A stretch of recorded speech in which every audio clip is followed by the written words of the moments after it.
Well, hello and welcome YouTube. Mr. Robinson back here with yet another brand new exciting video, all math-based of course, and as always, it is an honor and a privilege to be serving you here today, as it is every day here in my virtual classroom. Step one inside as we jump into the Big Ideas Math Integrated Math 3 textbook on section 8.1 on right triangles and trigonometry. This is the beginning of chapter 8 of trig functions and ratios. You would have done trigonometry a little bit in integrated math 2 or algebra 2 or whenever you took what it is that you did at the time before jumping into this one likely. Knowing sine, cosine, and tangent, SOHCAHTOA in right triangles, IM3 is going to do a lot more with trigonometry that you probably have not foreseen. Oh yes, and I believe in this one they're even going to introduce your reciprocal trig functions, cosecant, secant, and cotangent, and we'll be taking a look at those. You're going to want a calculator for these ones if they want us to round any values, but of course if there's any fraction work, we'll deal with that. Pythagorean theorem, we'll deal with that. We'll take a look at what's offered for us. 53 questions in total. Jump to the description section down below if you'd like to find this appropriate timestamp for what you want within this. I'm going to start with the lecture portion, and then I'm going to go to the problem set afterward. Without further ado, I'm going to go ahead and get started. I kind of caught myself in a weird swallow pattern there. We are going to evaluate trig functions of acute angles, and again, we're referring to right triangle stuff, so this is an acute angle, something less than 90. We will learn some from 90 degrees and onward and how they kind of exist, but not this section. Find unknown side lengths and angle measures of right triangles and use trig functions to solve real life problems. So there are our brand new core vocabulary terms. You probably know sine, cosine, and tangent. And by the way, as we use the three-letter abbreviations, sin, cos, and tan, please never say that. I never will. You never will. Hopefully, that would be very much appreciated to all math teachers' ears. Thank you.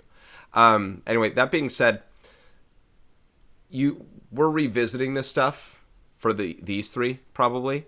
So I'm probably not going to spend all day talking about those kinds of things. You can find my IM2 videos in, I think, chapter 9 or something like that if you want to find the trig stuff on there. But we are learning three new ones, or using them and what they are, how they work.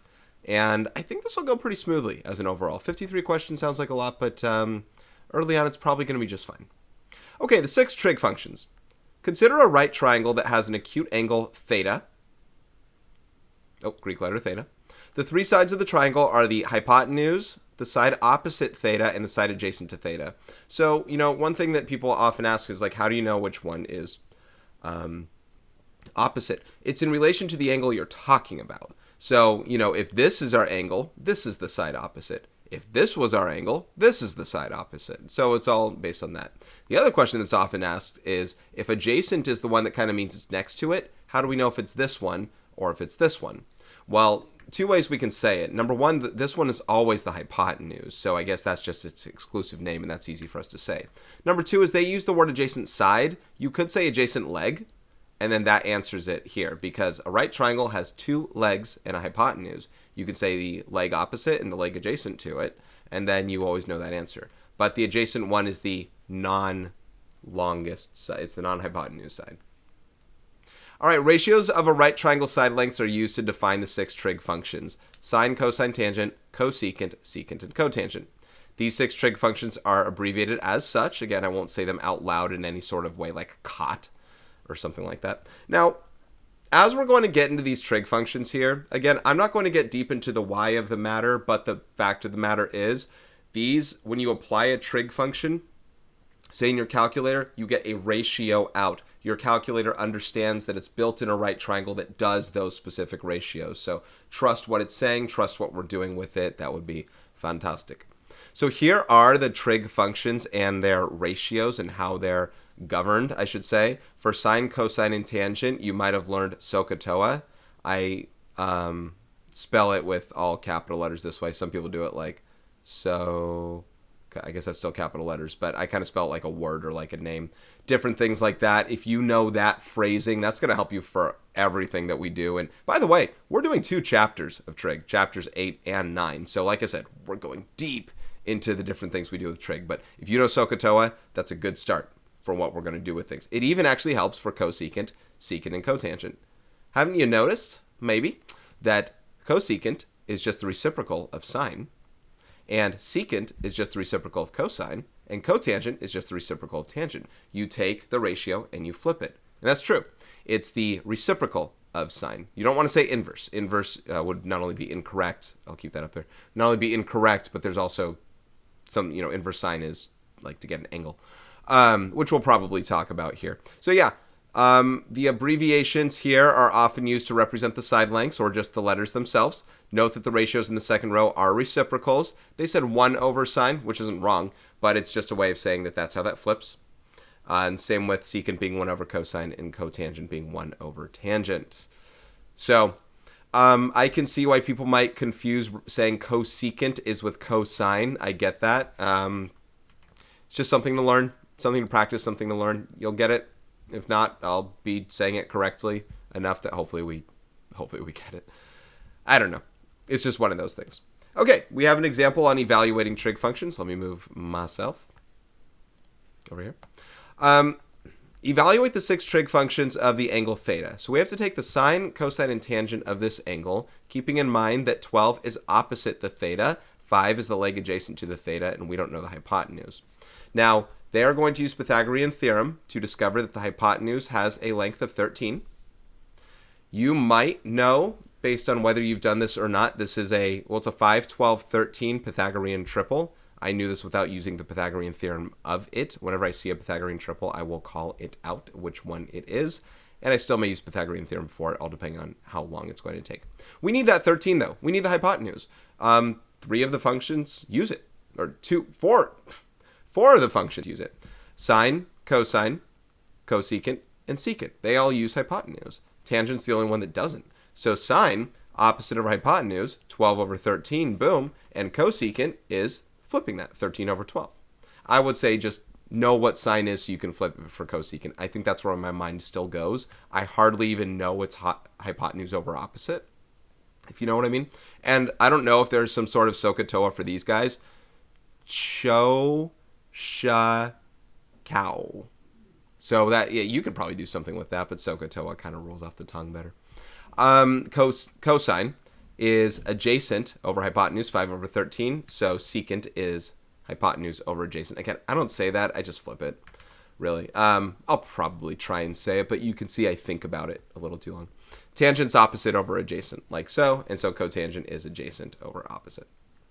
Okay, so those are the ones. That's how we get the trig functions once you know all 3 sides. And you might have to use Pythagorean theorem to find that last one, or know your Pythagorean triples. Okay, evaluating trig functions for a second example. You have an acute angle, and you know that the sine of your angle is 4/7. Note that this triangle is not drawn as a part of the problem. I think this is a part of the solution. So if they give you this information only, my motto for this, and for a lot of things, is when in doubt, draw it out. I will always draw something for this to represent it and say, what do I have? What do I need? And then how do I use it? So this is not going to be a part of a Pythagorean triple, by the way. So what would be provided for you, what is the information that's provided for you that you can draw would be this. Here's your theta. Opposite is 4. Hypotenuse is 7. So you would need to find the leg adjacent to it using, again, Pythagorean theorem. So Pythagorean theorem, a squared plus b squared equals c squared, and this is, one of the legs, and you would get root 33. No rounding here. In fact, we're probably going to be, rationalizing denominators here as well. So we're not going to be writing rounded values, at least not currently. So we already know, they do ask to evaluate the other 5 trig functions. We know sine. We have to know cosine and tangent. We have to know cosecant, secant, and cotangent as well. So cosine will be root 33 over 7. Tangent is 4 over root 33. But you can rationalize that by multiplying top and bottom by root 33. You'll get 4 root 33 over 3. Looks crazy, but that's what it is. That being said, what's interesting about this, let me just go straight to cotangent first because it's the reciprocal of tangent. Don't flip this one because you'll have to re-rationalize again and then reduce it. Actually flip the one that's not rationalized yet because now it's actually rationalized when just flipped. Well, likewise, this one flips. You do need to rationalize after the fact. So there are 4 of them. Where is cosecant? Here it is. Cosecant is 7 over 4 right there because it's the flip of sine. And that's kind of what they say. Because it's this, you just flip it. So those are the other 5. Okay, let's go down to the bottom and see what they have special right triangles here as well. Don't gloss past this part. I don't mean in my lecture. Don't gloss past this concept. I am going to be using these concepts of drawings for a lot of things we do in the future on unit circles for trig. 30, 60, 90 special right triangle, 45, 45, 90 special right triangle. Once again, I want to state this is something covered heavily in IM2, so I'm not going to get big into the why of the matter that this is, but this is what this is. It's something you're going to need to know. Okay? There are ways, again, in IM2, I got to think of the section. I'm going to say it was section 9.2 in my IM2 videos. I can probably look it up for you later. But if you look on that one, you can find the special right triangles. I give all the reasons why. I give the proofs as to this stuff. I give how you can remember them, all that stuff. That being said, these are very common things you're going to be seeing in the future. Let's see what they say. The table gives the values of the 6 trig functions for the angles 30, 45, and 60. You can obtain them from the triangles shown. Now, these aren't things I memorize per se. These are the things that I know in my head, and then I know how to do SOHCAHTOA and flip them for SOHCAHTOA, if that was how it was said. Remember those. Moving forward. Finding an unknown side length. This time we have the angle measure. Okay, so we're going to have to use that, the special right triangle function in solving for the missing side with this. I think they're assuming we're not going to be using a calculator for these things. So that's good. So I'm going to be calculator free for anything that's up to things like example 3. I'm not going to use it. You're not going to use it either. We want to get exact values and use them. So they're saying find this value x. X is the, given that 30 is the angle that we know, the acute angle that we know, x is the leg adjacent to the 30, and we know the hypotenuse 8. Therefore, you can use cosine or secant, but you can use cosine of the angle to get the ratio x over 8. And that's what they're saying. The cosine of 30 is adjacent over hypotenuse, which is x over 8. It just so happens, though, that the cosine of 30 is also root 3 over 2. Now, that's a ratio relationship that you're going to have to know. Whether, again, you draw it out and recognize this is a 1 to 2 to root 3 relationship. There's our root 3 over 2. We're basically building a similarity out of these, right? These two triangles are similar by angle. Therefore, their corresponding side lengths are proportional. So you're building out a proportion that root 3 is to 2 as x is to 8. That's the idea. Whether or not you intended to do that, that's the idea. Some people would say cross multiply here. You can just multiply both sides by 8, and you'll get 8 over 2. X is 8 over 2, which is 8 root 3 over 2, which is 4 root 3. And that is the side length. They did round it ultimately, only if they ask me to, and I'm actually going to do it, or if it seems right. If there's a reason you might want to look to do that, and by the way, there's a different way I would have done this, just knowing special right triangles, but because it's a trig section, I will follow what they're asking on that. That's fine. What I was going to say, though, is knowing that it's 6.93 is kind of nice to double check that it should be less than 8. It's not much, but it should be less than 8, and it is. The hypotenuse always has to be the longest side of your right triangle. Finding all unknown side lengths and angle measures of a triangle is called solving the triangle. So if they ever ask you to solve the triangle, we have to find all the parts, all sides, all angles. Obviously, we'll know the 90-degree angle and whatever's given. Solving right triangles that have acute angles other than 38, 45, and 60 may require the use of a calculator. Yeah. So if it's like 18 degrees, 42 degrees, whatever, now calculator's got to be used. I have mine ready. I don't know if the book's going to say this, guys, but let me pop this up right now, and I'll show it again when we get there. Make sure your calculator is in degrees. When mine opens up, it's an emulator. It defaults to what the calculator defaults to, which is radians. And you can bet, oh, this isn't clicking. Let me go back and do it again. But you can bet that this is, we're going to use radians in the future. So they're not all for nuts. Hold on. I'm sorry. I lost my, sometimes that emulator freezes up for whatever reason. So I'm going to pop it up right now again. Here we go. I just got it. So just load it up again for me, and under mode, make sure that you are in degrees for now. Anytime you're referring to the triangles will definitely be in degrees. If you're in radians, you get way different values and ones that are not related to what we're trying to do. Oh, they said it right here. I assumed they wouldn't. Be sure the calculator is set in degree mode. I should just read what they say. Solve triangle ABC. Okay. So you're given the 28-degree measure, and you're given this side length here. So you can't use Pythagorean theorem yet because you only know one of the three sides. You are going to have to use trig to find one of the missing sides. Now, this is one of my big snafus with the book that probably tends to be the case, or at least books or other teachers or whatever. They might tend to round early. See, the rounded values, we will have rounded values, and I'm all good and fine with that. We'll round to the nearest hundredth, it looks like, 2 decimal places. I'll do that. But if I was ever asked to, say, find... I take it back. They never used rounded values. If I just found A first and got 7.98, I am not going to use Pythagorean theorem to solve for C with the number 7.98 because it's rounded. 15 times the tangent of 28 is not 7.98. It's rounded to 7.98. Here's the exact value there, 7.975, etc. Now, does that make a difference whether you have... Whoopsie, I'm on the wrong thing. Does that make a difference whether you have... use the rounded value or not for this answer? Sometimes, even if it's 1/100th off, but that's enough for me to say don't use rounded values. So they never did. They just used trig functions. What they did was they used tangent to find A because you have this angle here. You need to find the opposite and you know the adjacent. TOA. You're going to use tangent for that. Tangent of 28 is 8 over 15. One thing they also don't do is they don't round early with the tangent of 28. Leave it to the final exact answer before calculation, and then let the calculator do that last part. Don't round tangent of 28 to whatever it is, and then do 15 times, around 0.5 something, and then don't just do 15 times that rounded value. Just let your calculator do that part. The other one, now they decided to say secant here. I'm probably not going to do that. I'm probably just going to use cosine. I'm going to keep reciprocal functions for when it's required for something. I would say cosine of 28 is 15 over c. Might take a little bit more algebra to get c in the numerator, or not. But when you solve it there, you are going to end up getting a value. Now, secant, by the way, that's another part of this. Your calculator likely doesn't have the reciprocal functions on them. So I think it's more than a requirement that you do understand that these are 1 over this. Secant's 1 over cosine, cosecant's 1 over sine, cotangent's 1 over tangent. That you got to know that there ain't no button here that's going to tell you that. I have sine, cosine, tangent.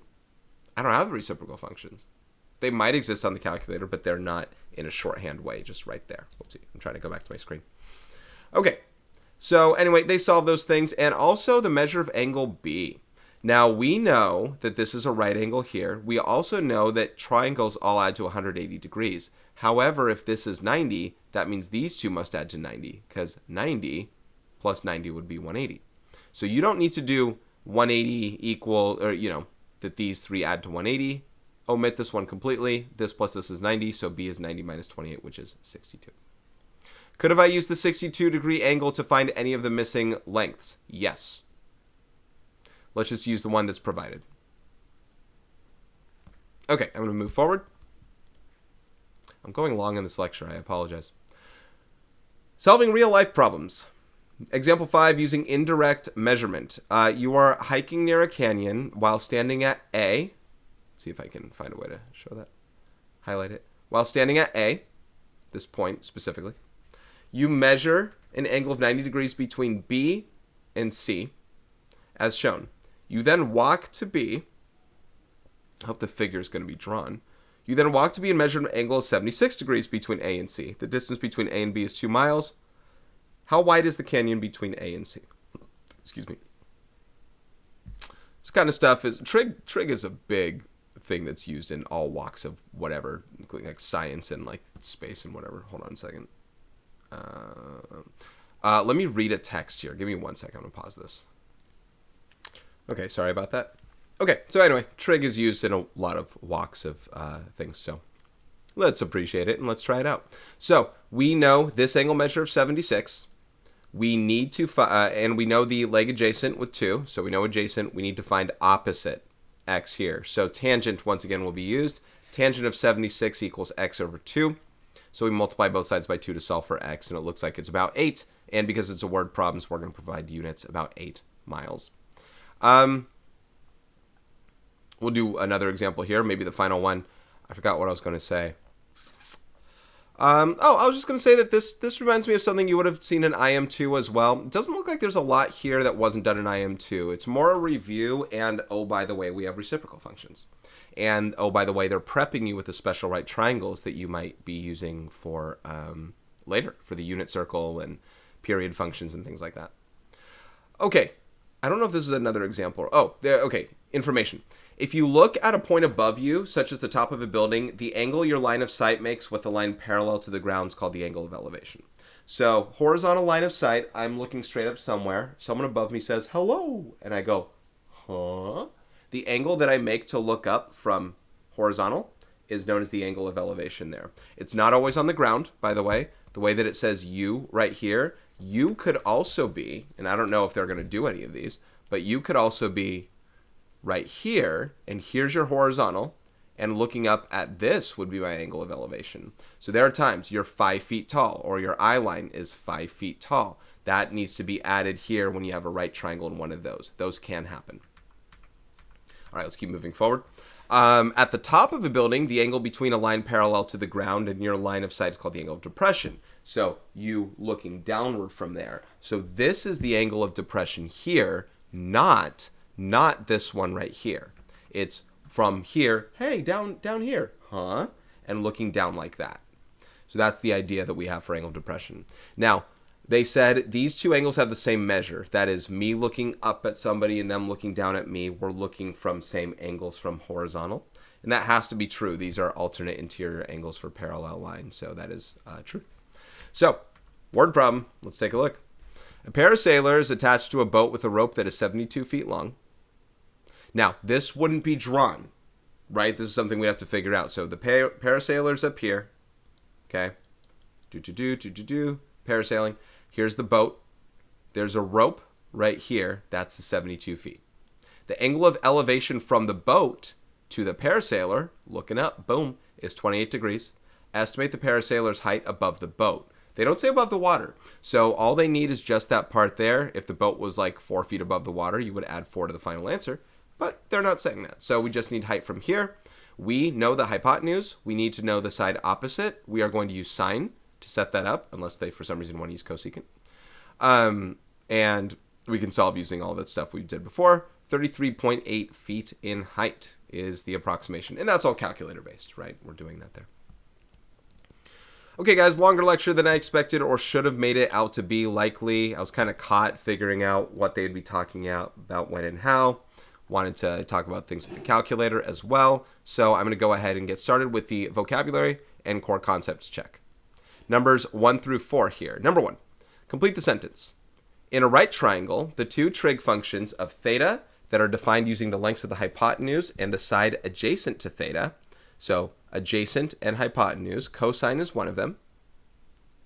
Now, hypotenuse over adjacent, when you flip it, that would be secant. Hold on, I gotta check this text one more time, then I'll cut off notifications. Okay, I've officially shut off notifications there. All right, number 2, vocab. Compare an angle of elevation to an angle of depression. Well, by comparison, it's probably similarities and differences. So where they're the same is they have the same angle measure. They share the same angle measure from their respective horizontal lines of sight. Now, when I say horizontal, that also means what they say, parallel with the ground. Angle of elevation looks up, angle of depression looks down.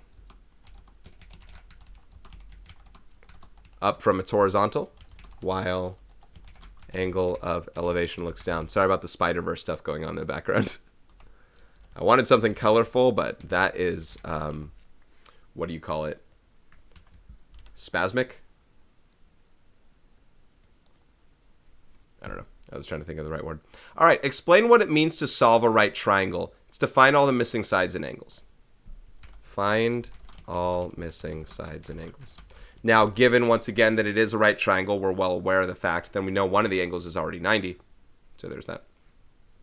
Now, you are going to have to know at least 2 bits of information. They have not... It seems like this section is not about finding missing angles. So it looks like we're not using inverse trig in this section. So we're not going to have one that only has 2 of the 3 sides. Use Pythagorean theorem to find the third, and then use inverse trig to find 1 and things like that. Maybe next section. I have no idea. I didn't know whether to expect it or not. All right, different word, same question. Which is different? Find both answers. Cosecant. What is the cosecant of theta? Well, let's just call this some a. That's the reciprocal of sine. Okay. So there's that. What is 1 over sine of theta? That's also reciprocal of sine, which would be the same as cosecant. Remember, there's secant and cosecant is reciprocal of sine. What is the ratio of the side opposite theta to the hypotenuse? That's sine. Opposite over hypotenuse, that is different than cosecant. Hypotenuse over opposite is cosecant. So what's the ratio of the hypotenuse to the side opposite? That would also be the same. So B is different because B is the one that's just for sine, whereas all the other three somehow represent cosecant. And there we go. Oh, was this question relevant to... maybe this was to help you figure out which one it is. I didn't even see this triangle. All right, guys, I'm going to go ahead and get started with the problem set now. It is numbers 5 to 53. At some point, get the calculator ready. I don't think it's at this very moment. We'll get to it when we do. For now, keep the calculator aside as we do things with only fractions, Pythagorean theorem, and special right triangles, or so it seems. Okay, numbers 5 through 10, they ask you to evaluate the 6 trig functions of the angle theta. Now, this is one of those things where I'm going to be copying and pasting figures in, and then I'm going to be using those figures to do things. So, right here maybe. 6 trig functions. We need to know sine, cosine, and tangent of theta, and then we need to know cosecant, secant, and cotangent of theta. In order to do that, we need the hypotenuse. We do know these two sides here. Now, this is 9 and 12. That's part of a 3, 4, 5 triangle. They're 3 times larger than each of them. So 5 times 3 is also 15. That'll be what this side length actually is here. So if you want to figure that out, that's 9 squared plus 12 squared. So c squared is 225. Therefore, c is 15. We don't do plus or minus in the case of finding lengths. So 15 is that missing side length. But again, it's a 3, 4, 5 Pythagorean triple if you wanted to find that. Okay, now that we know that that's 15, let's now apply the 6 trig functions here. I'm going to start with sine, cosine, and tangent. Sine is opposite over hypotenuse. Now we are going to reduce our fractions. In fact, it might help it to just write it as 3, 4, 5 so we don't have to do all this. Sine is there. Cosine is adjacent over hypotenuse, which is 3/5. And tangent of theta is opposite over adjacent, which is 4/3. Now, the reciprocal functions, cosecant, will be the reciprocal of sine. I'm just going to go ahead and take I'm not even going to bother with saying, although it is hypotenuse over opposite, I'm just going to take 4/5 and flip it. It's 5/4. And that'll get you there. Secant is the reciprocal function of cosine, so I'm just going to take that and call it 5/3. And then tangent, or excuse me, cotangent. Let's do that again. Cotangent is the reciprocal of tangent, and that'll be 3/4. And there they are. So get used to a lot of flipping for that. In some other cases, we're going to have to do some rationalizing of denominators and things like that. So just get ready for those too. Looks like another Pythagorean triple, because 6 is twice as much as 3, 8 is twice as much as 4. It's going to be another 3, 4, 5 Pythagorean triple. I can already tell you right now that this hypotenuse will be 10. Now, I will use Pythagorean theorem to discover it with y'all.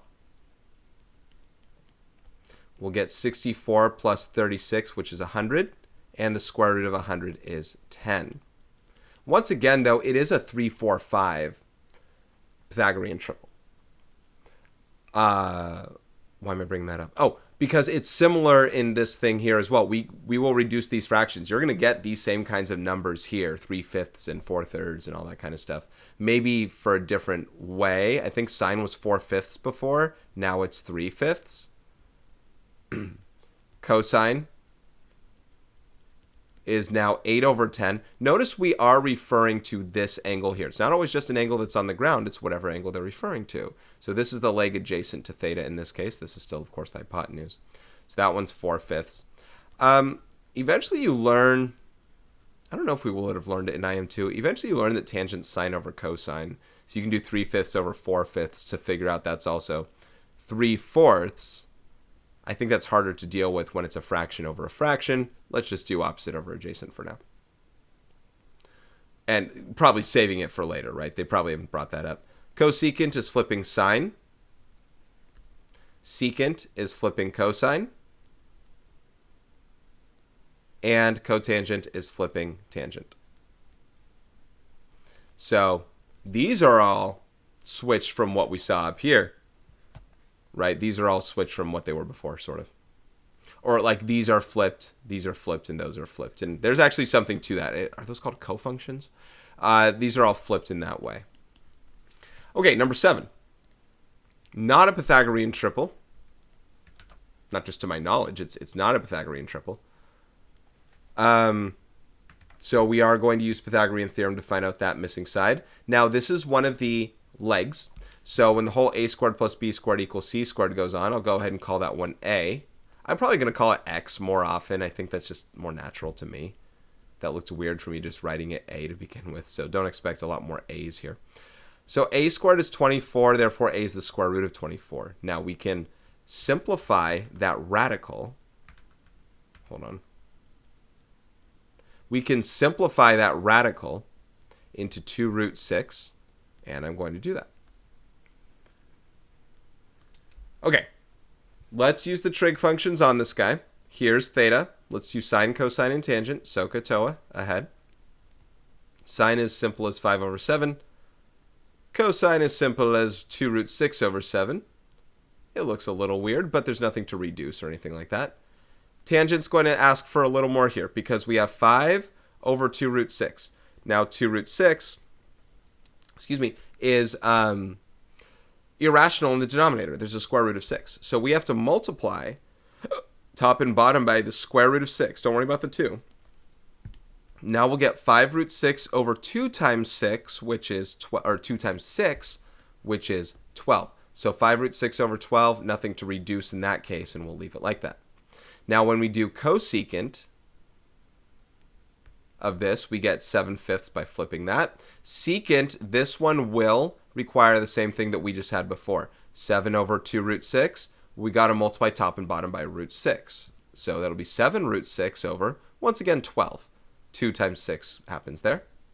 And then cotangent of theta, you could flip this, but it would make it irrational again, 12 over 5 root 6. Let's just take the 5 over 2 root 6 that's here and flip that. That'll be 2 root 6 over 5, and we're already taken care of. What was irrational is rational now because we did the reciprocal function. So we're done on that with the 6 trig functions there. Okay, number 8. Once again, not a Pythagorean triple. And a good old copy-paste job time for me. I'm going to use x as that variable here on out for if I remember to. Or if I care to.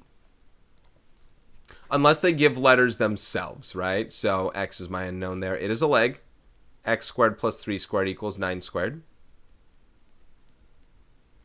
X squared is 72, and x is going to be the square root of 72.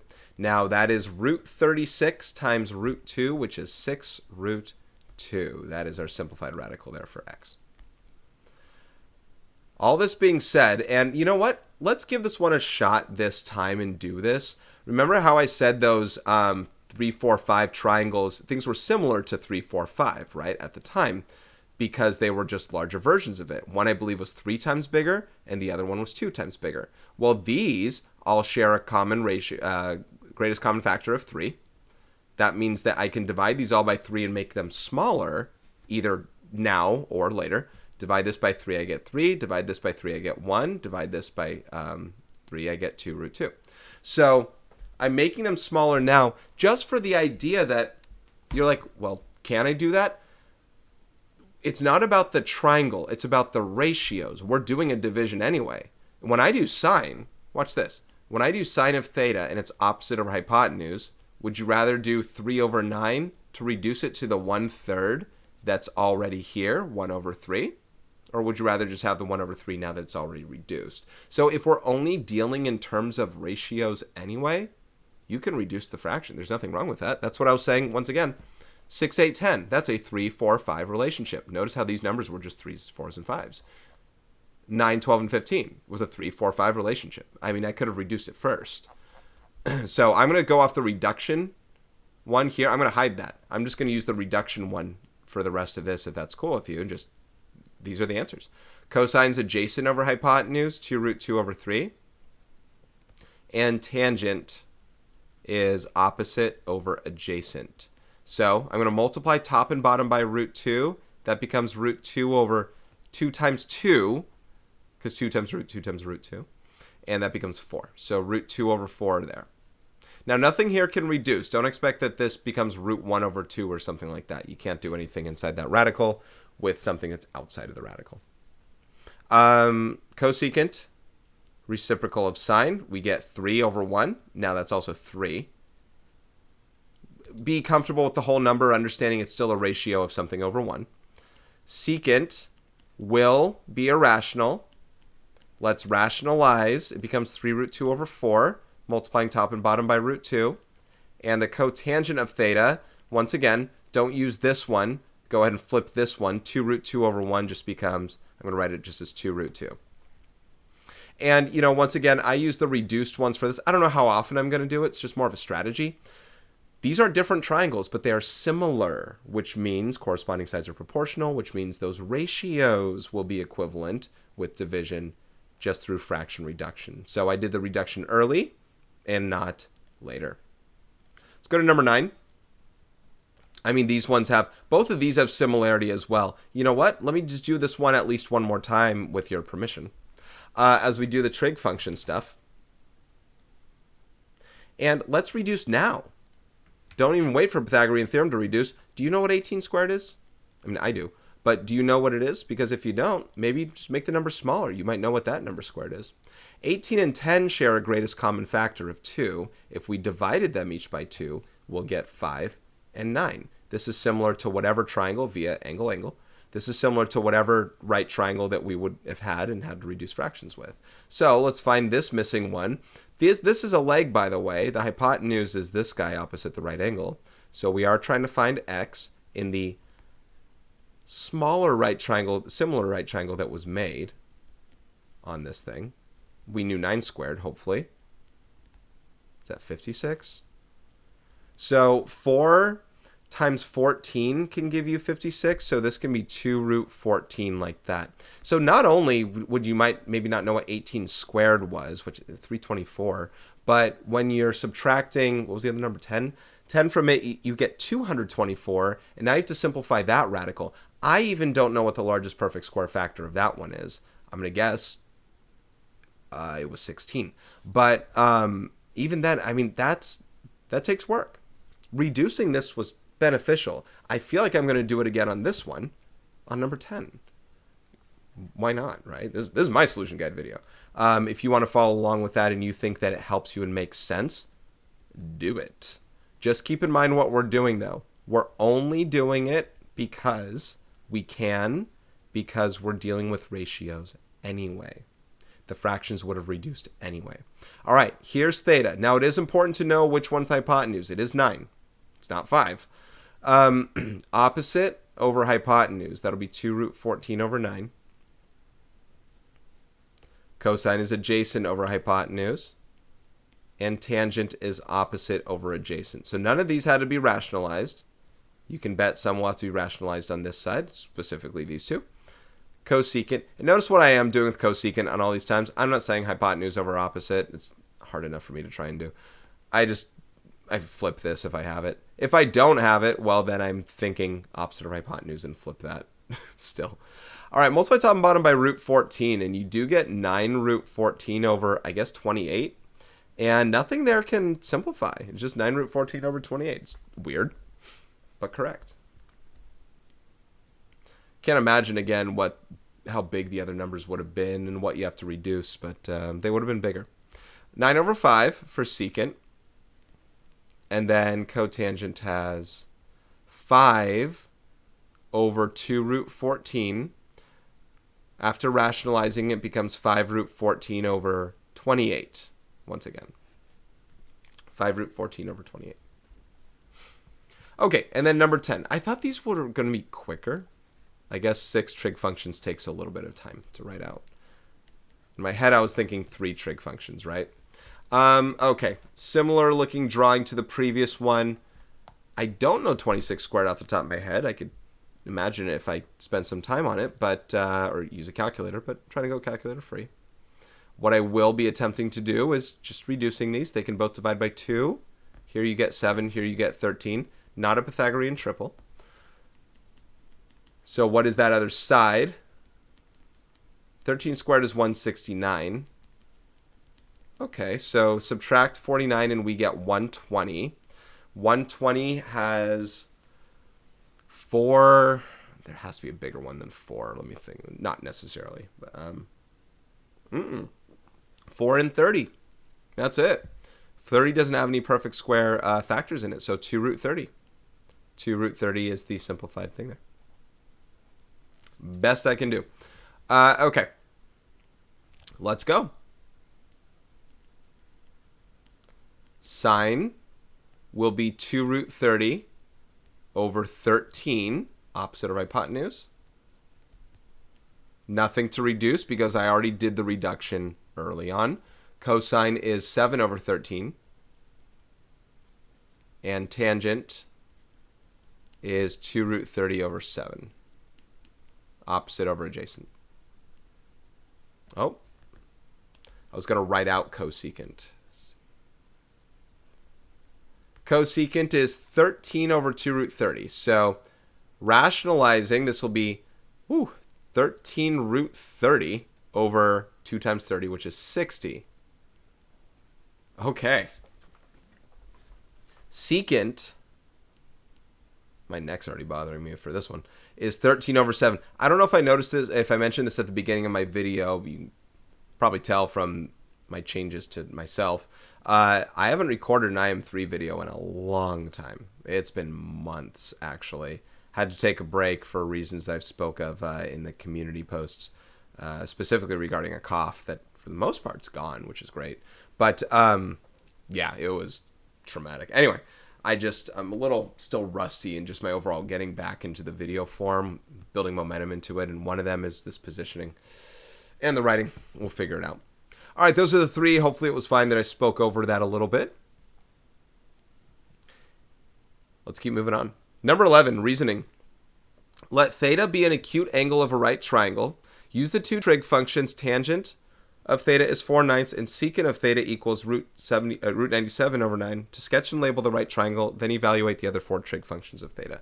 So this is a common practice to have to do. Just draw out a triangle to help yourself in what you're doing. So they're just kind of giving you guidance, so you can probably do it here in a little bit. Didn't want it to be isosceles. Can I change that? Yes, I can. Okay. All right, so I got a right triangle right here. I got some theta. I want to make this kind of like accurate. So I'd want to place a theta here because tangent of this angle is opposite over adjacent, 4 over 9. I'd like the 9 to be larger than the 4. They did say secant is root 97 over 9. 9's the adjacent. Root 97 must be the hypotenuse. In that this is hypotenuse over adjacent to be secant, and it's the one side that we don't know. And also 4 squared, 16, plus 9 squared, 81, is 97. So that works out. So this is the right triangle that we're dealing with here. First time we have the hypotenuse that's irrational. And let's go ahead and find all the other trig functions with that. So sine is opposite over hypotenuse. When rationalized, becomes this funky bunch there. And hopefully get pretty good and fast at the idea of rationalizing here. This just turns into 97, and this just gets the root 97 from there. So that's not bad. This has to rationalize as well. 97 is a prime number to my knowledge. Even if it's not, it does not reduce with 9. Tangent we already know is 4/9. Cosecant is root 97 over 4. Take the OG and flip that guy. We know secant is root 97 over 9, and this only confirms it from what we set up.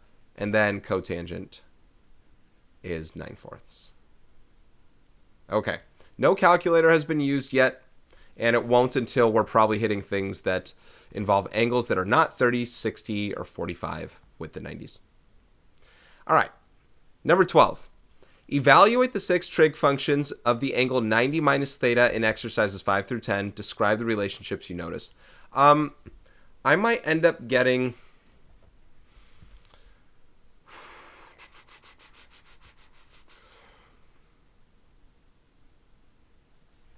trying to think of how they want me to do it. The problem is I know more than the book thinks I'm supposed to know at this stage. So I'm trying to think. I'm trying to think of me not knowing it in what to say, if that makes sense.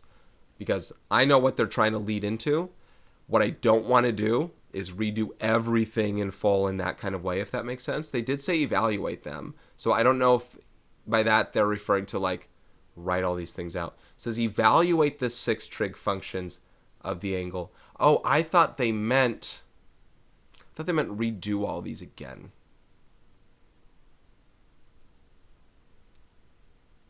Let me think about it. Evaluate, describe the relationships. I think they do mean that. I think they're saying do 90 minus theta for all these things. Now you might wonder where 90 minus theta comes from or where it goes to or whatever. I did mention in the lecture portion, and you may already know this from other things, that the 2 acute angles of your right triangle are complementary to each other. COMPLEMENTRY. They're complements. They add to 90 degrees always because the third angle is 90, so they add to 180. They always add to 90. So if this is theta, then this is 90 minus theta. That means you're doing the trig functions of the other angle. Now, sine and cosine are, I believe the word is cofunctions. They're cofunctions of each other in that if sine is opposite over hypotenuse and cosine is adjacent over hypotenuse, the sine of one angle is the same as the cosine of the other angle. This is the cosine of its complement. One way, actually, on numbers 5 and 6, we can actually see that connection. On number 5, if you remember, these were both 3, 4, 5 triangles ultimately, right? I didn't reduce them, but they were. Notice how sine of this angle is 4/5 and cosine of this other angle is 4/5 because they used the different angle on it. They used the complementary angle. Basically, on number 5, they used this one. And number 6, they're using that one. So the sine of one angle is the cosine of the other angle, and vice versa. The cosine of one angle is the sine of the other angle, 3/5, 3/5. And then flipping it, so on and so forth. The cosecant of one is the secant of the other. Tangent and cotangent are also cofunctions in that same kind of way. So I'm going to draw the connection just by looking at 5 and 6 and doing that, and telling you that, and recognizing that. I'm not going to redo all 6 problems with that personally. If you're assigned to do that, be my guest. I'm not doing that. So the relationship that we would discover through this is, where's the problem? The relationship we would discover with this here is that the sine of the other angle, like 90 minus theta, do they use the degrees? 90 degrees minus theta is the same as the cosine of that original angle that we're talking about, like this. Cosine goes to sine like that. I believe these are called cofunctions. I should look it up, but I should know. But it's that. So same with cosecant and secant. Let's just do that right now. The cosecant of one is the secant of the other.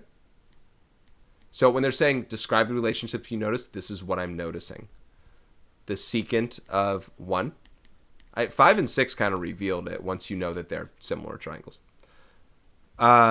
Is the cosecant of the other. And tangent and cotangent kind of belong together. Tangent of 1 is the cotangent of the other. Oops. And vice versa. I really expected this to go faster because in my head I know everything I'm supposed to do. Problem is I got to write all of it. Cotangent. Notice how I wrote cosine twice and I wrote a T over it. A handwritten typo, as it were, happened. All right, that's number 12. Little discovery. It's a good question. I'm just not going to redo all of them with that. Okay. Number 13. Numbers 13 to 18. Let theta be an acute angle of a right triangle. Evaluate the other 5 trig functions of theta. So this is one where we'll play a when in doubt, draw it out kind of game. So we are going to draw a triangle with the relationship involving some theta that opposite this angle is 7 and its hypotenuse is 11. And again, they don't, just like I was talking about similar triangles, they don't they don't need to be actually 7 and 11. It could be 14 and 22. They could be double it. It could be 7 halves and 11 halves. But this is the ratio relationship. And as long as this is a reduced fraction kind of form, the GCF of these two numbers is 1, that's the best number group that I'm going to, that's the best set that I'm going to use. I'm not going to double them or anything like that. All right, let's find this missing side length with that in mind. We got x squared plus 7 squared is 11 squared.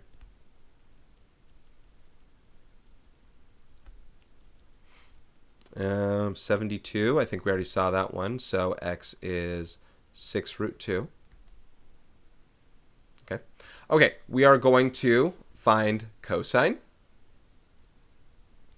which is 6 root 2 over 11. Now that we know that's 6 root 2. Tangent is 7 over 6 root 2. It's not very often that I rationalize before writing out that answer. So, except for with 1 over root 2, that's going to be a common one, or 1 over root 3, or 2 over root 3. I'm thinking of the special right triangles. So the only three I need to find now, because we already know sine, we don't need to write it again. So cosecant is going to be flipping sine, so 11 over 7. Secant, we got to rationalize this one, 11 over 6 root 2. And we get 11 root 2 over 12. And then cotangent is, let's just take this 6 root 2 over 7 like that. Okay.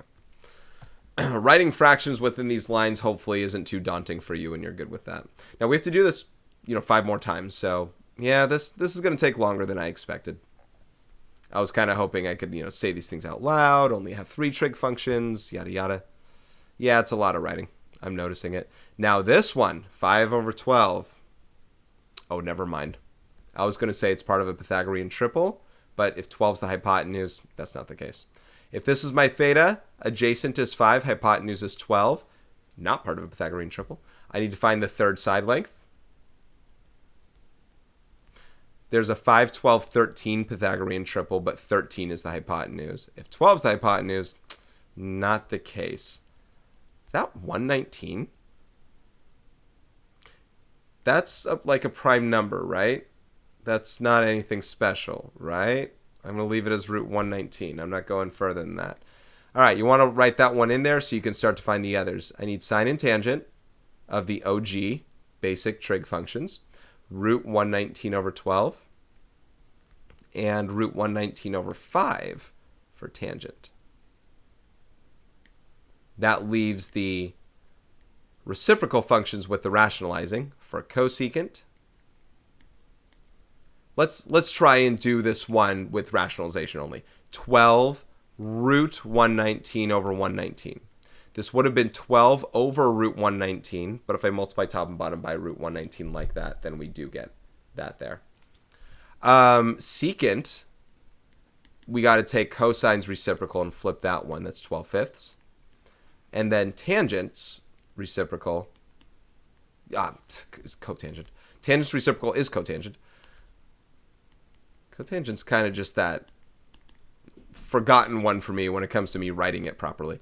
Is 5 root 119 over 119. I think at this stage of these things, I can probably proudly say those and have you at least understand how to get there yourself, or, how to skip it like I am in being efficient that way. All right, we keep moving on. Number 15. Tangent of theta 7 over 6 doesn't sound like part of a Pythagorean triple for me. I'd be surprised if any of these are not Pythagorean triples, but if they would need fraction reduction of any sort because they are written as a fraction. It's very likely that they'd just be good. So we got to find the hypotenuse this time. 7 squared plus 6 squared. And that's 85.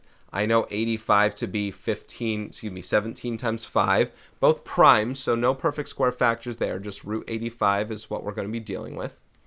So, okay. That's our hypotenuse, which means sine and cosine are going to be dealing with rationalization. Let's see if we can do this in one fell swoop as well. 7 over root 85 is 7 root 85 over 85. I think the only time I really have to spend time doing the second step is if I simplified that radical first. If root 85 was like, 5 root 2, then I'm kind of thinking harder about that.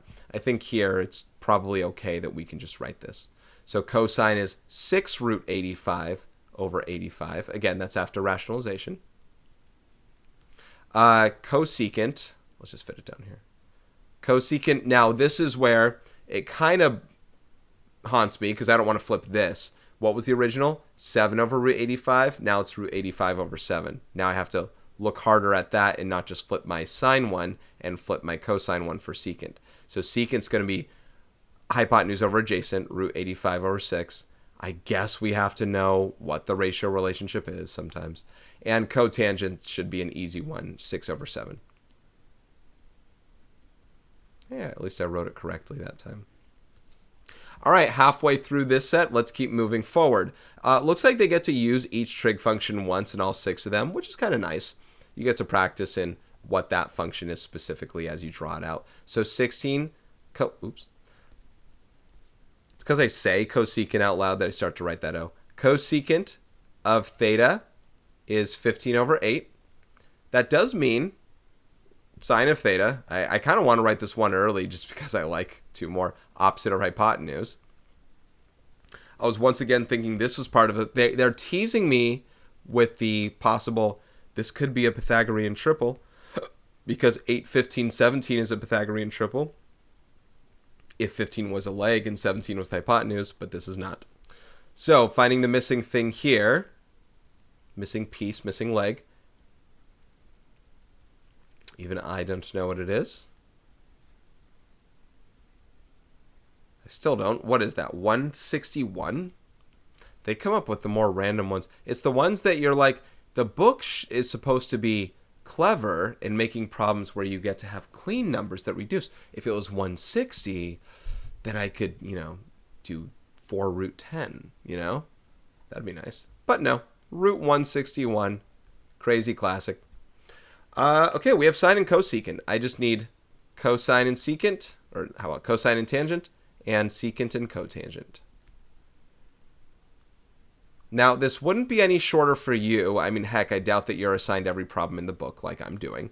But I really should just be writing out sine, cosine, tangent, cosecant, secant, cotangent, and just copying and pasting it for each problem set. It's probably too late now because we probably don't have to do this later. But I probably should have done that before. All right, cosine of this angle is root 161 over 15. Tangent is going to be 8 over root 161. When rationalized, it's 8 root 161 over 161. Like so. I have every reason to believe 161 is also prime. We wouldn't be reducing anything anyway. Flipping this guy here, we will get 15 over root 161. So 15 root 161 over 161. Someone will have to look this up for me. I know none of my audience probably is aware of this show. Hold on, I'll write it after this one. Cotangent. Root 161 over 8. So kind of don't just flip this. Think adjacent over opposite that time. There was a show on, I want to say Nickelodeon, called The Secret World of Alex Mack, where she was let's say a high schooler. She was a kid, but she ran into like a chemical plant that like this was the crux of the show that gave her superpowers. Like she, some ooze got on her and whatever. She had superpowers where she could do telekinesis. She could zap some things, whatever, and she could turn on a light, and she could like turn into like a puddle. She could like turn into a puddle. What was I gonna say with this?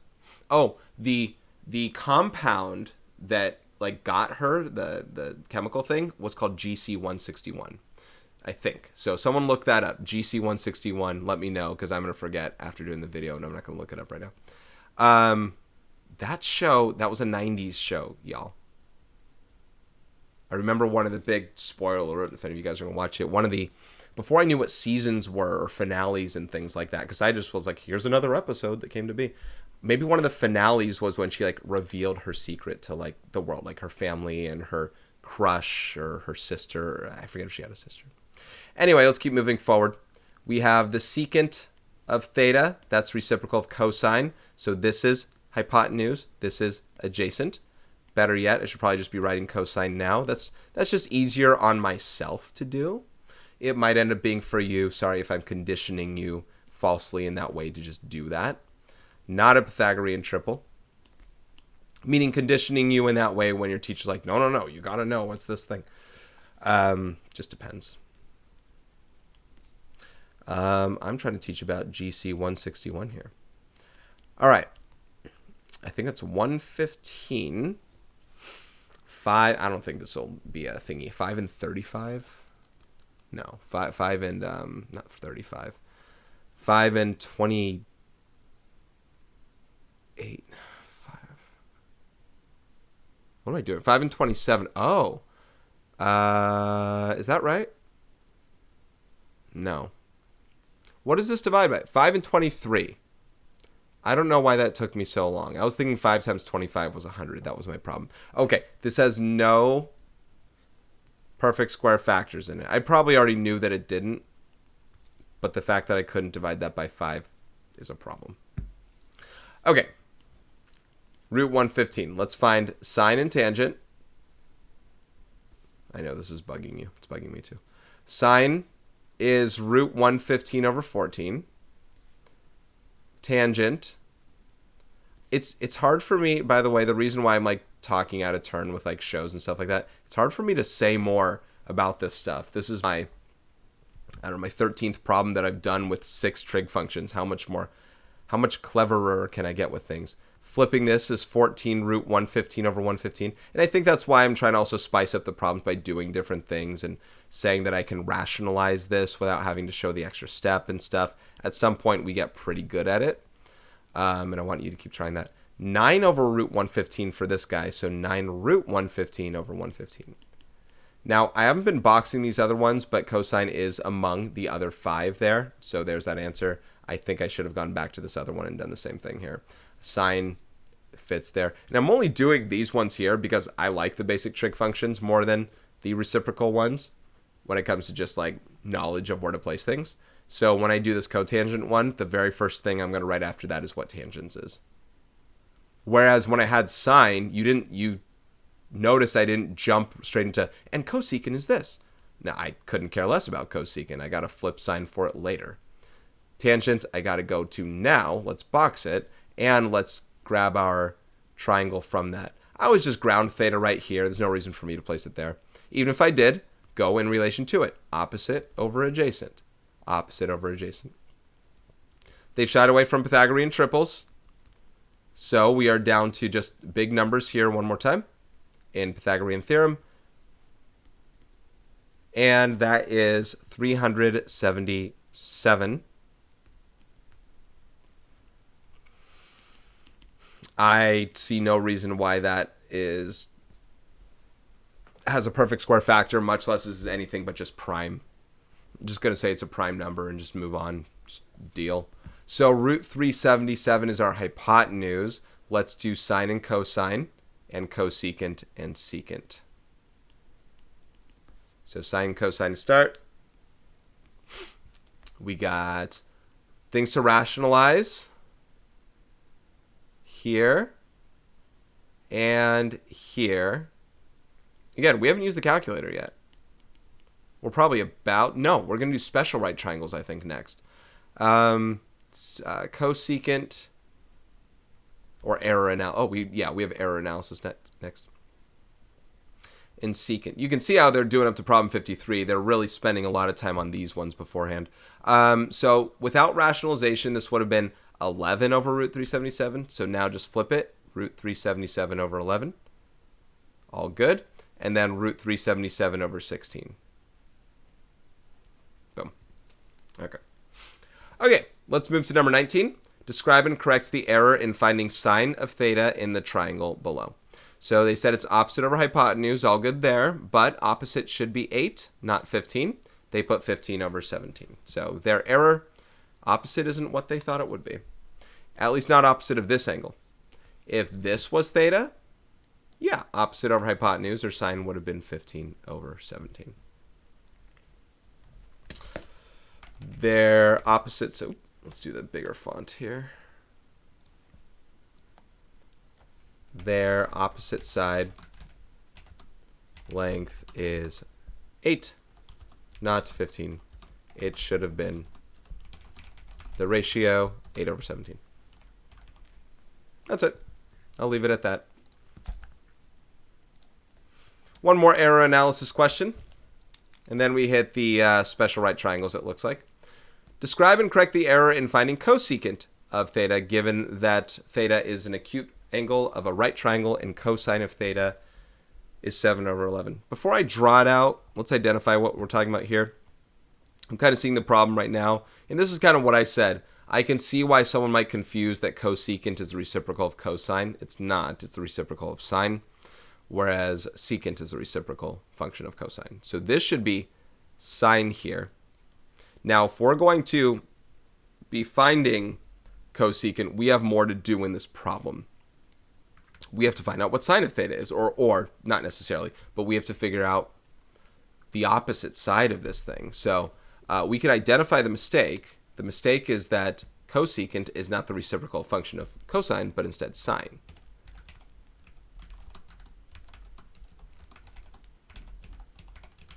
Trig function of cosine, but rather of sine. Now, what we have to do is kind of what we were doing before with these things. We have to draw, what we should do, draw out a right triangle, place your theta here.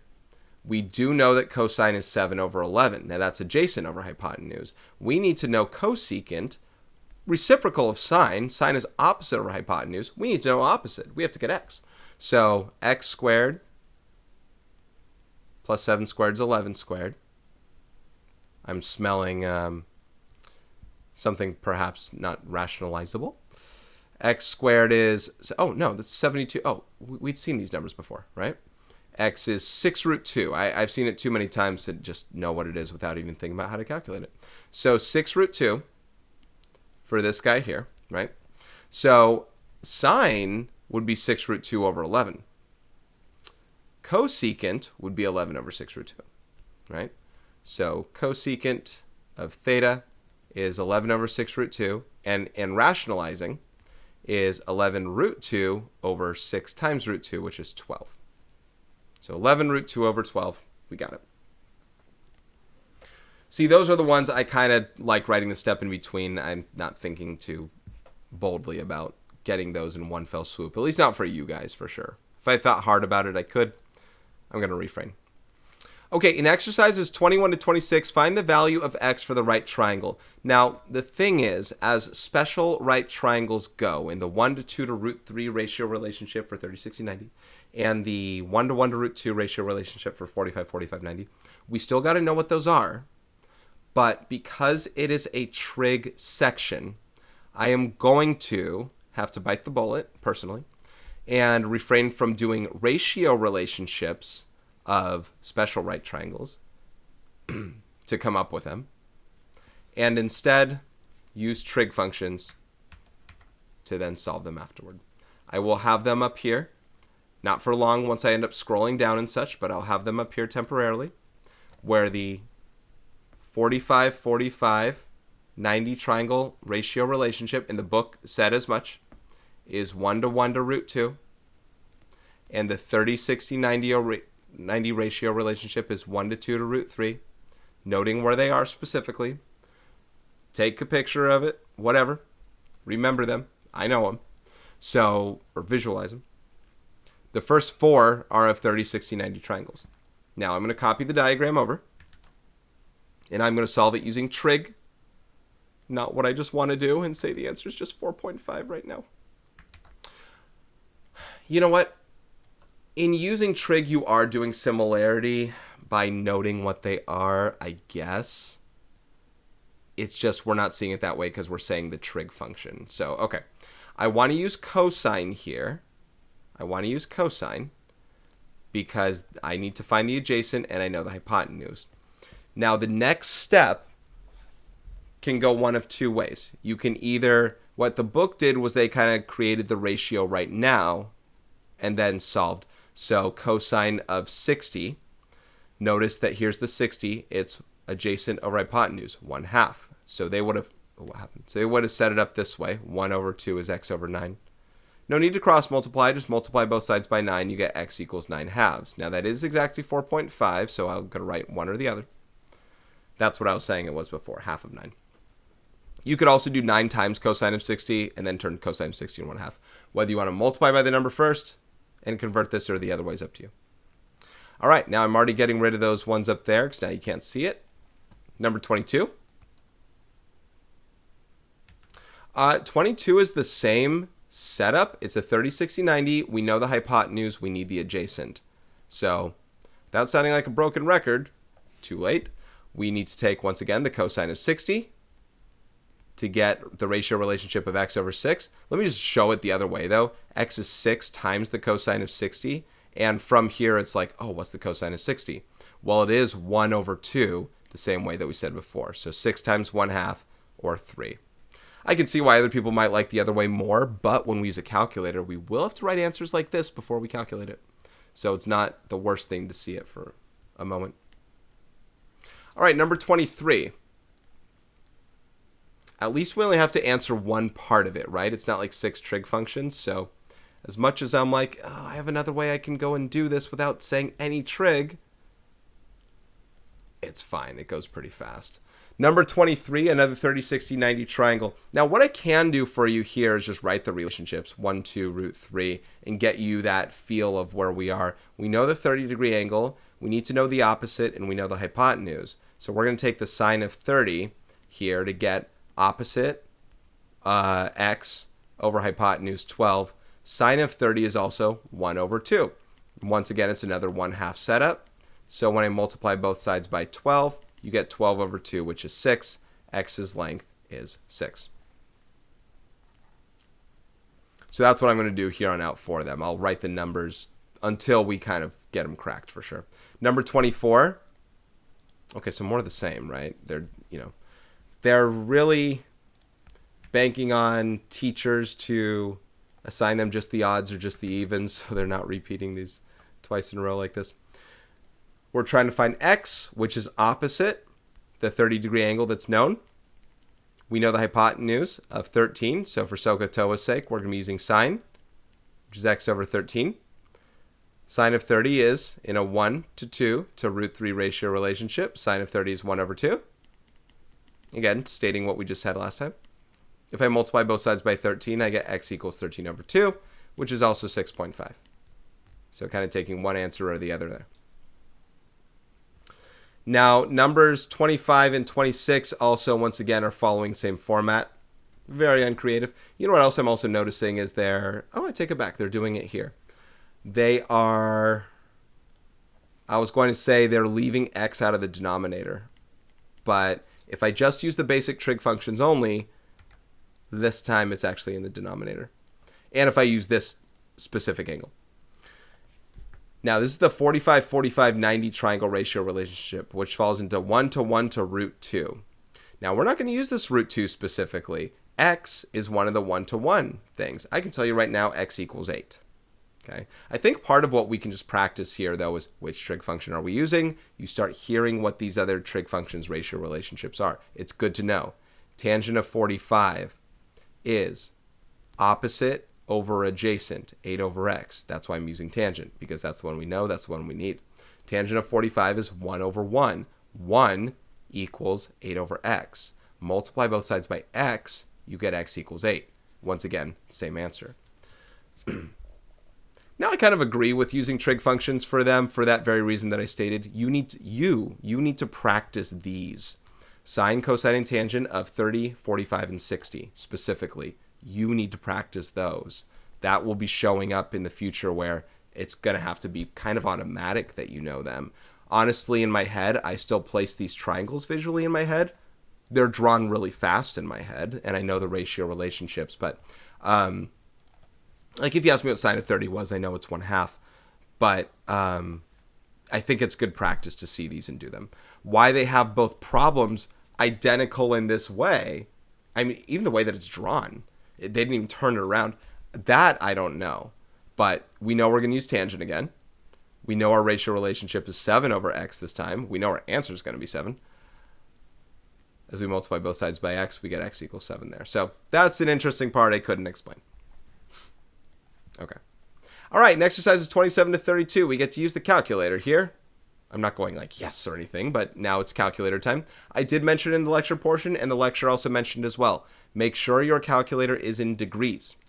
Our units are degrees here, not radians. We will be using radians in the future. Not now.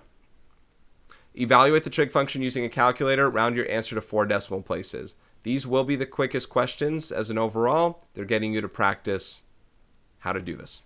So cosine of 14 is as simple for my calculator personally as hitting the cosine button and 14.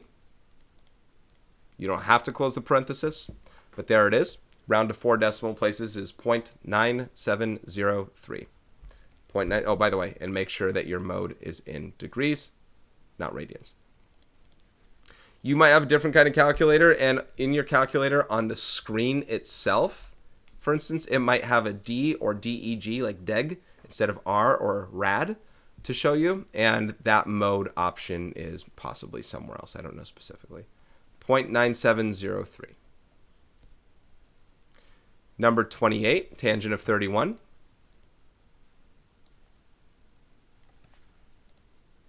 Oh, you know what else you get to practice here are the reciprocal functions. I forgot about those. I always forget about them. Oh. So that is a good reason to practice the calculator. Tangent of 31. Watch, you don't need this parenthesis on this one specifically. 0.6009. We're going to kick it up there. Okay.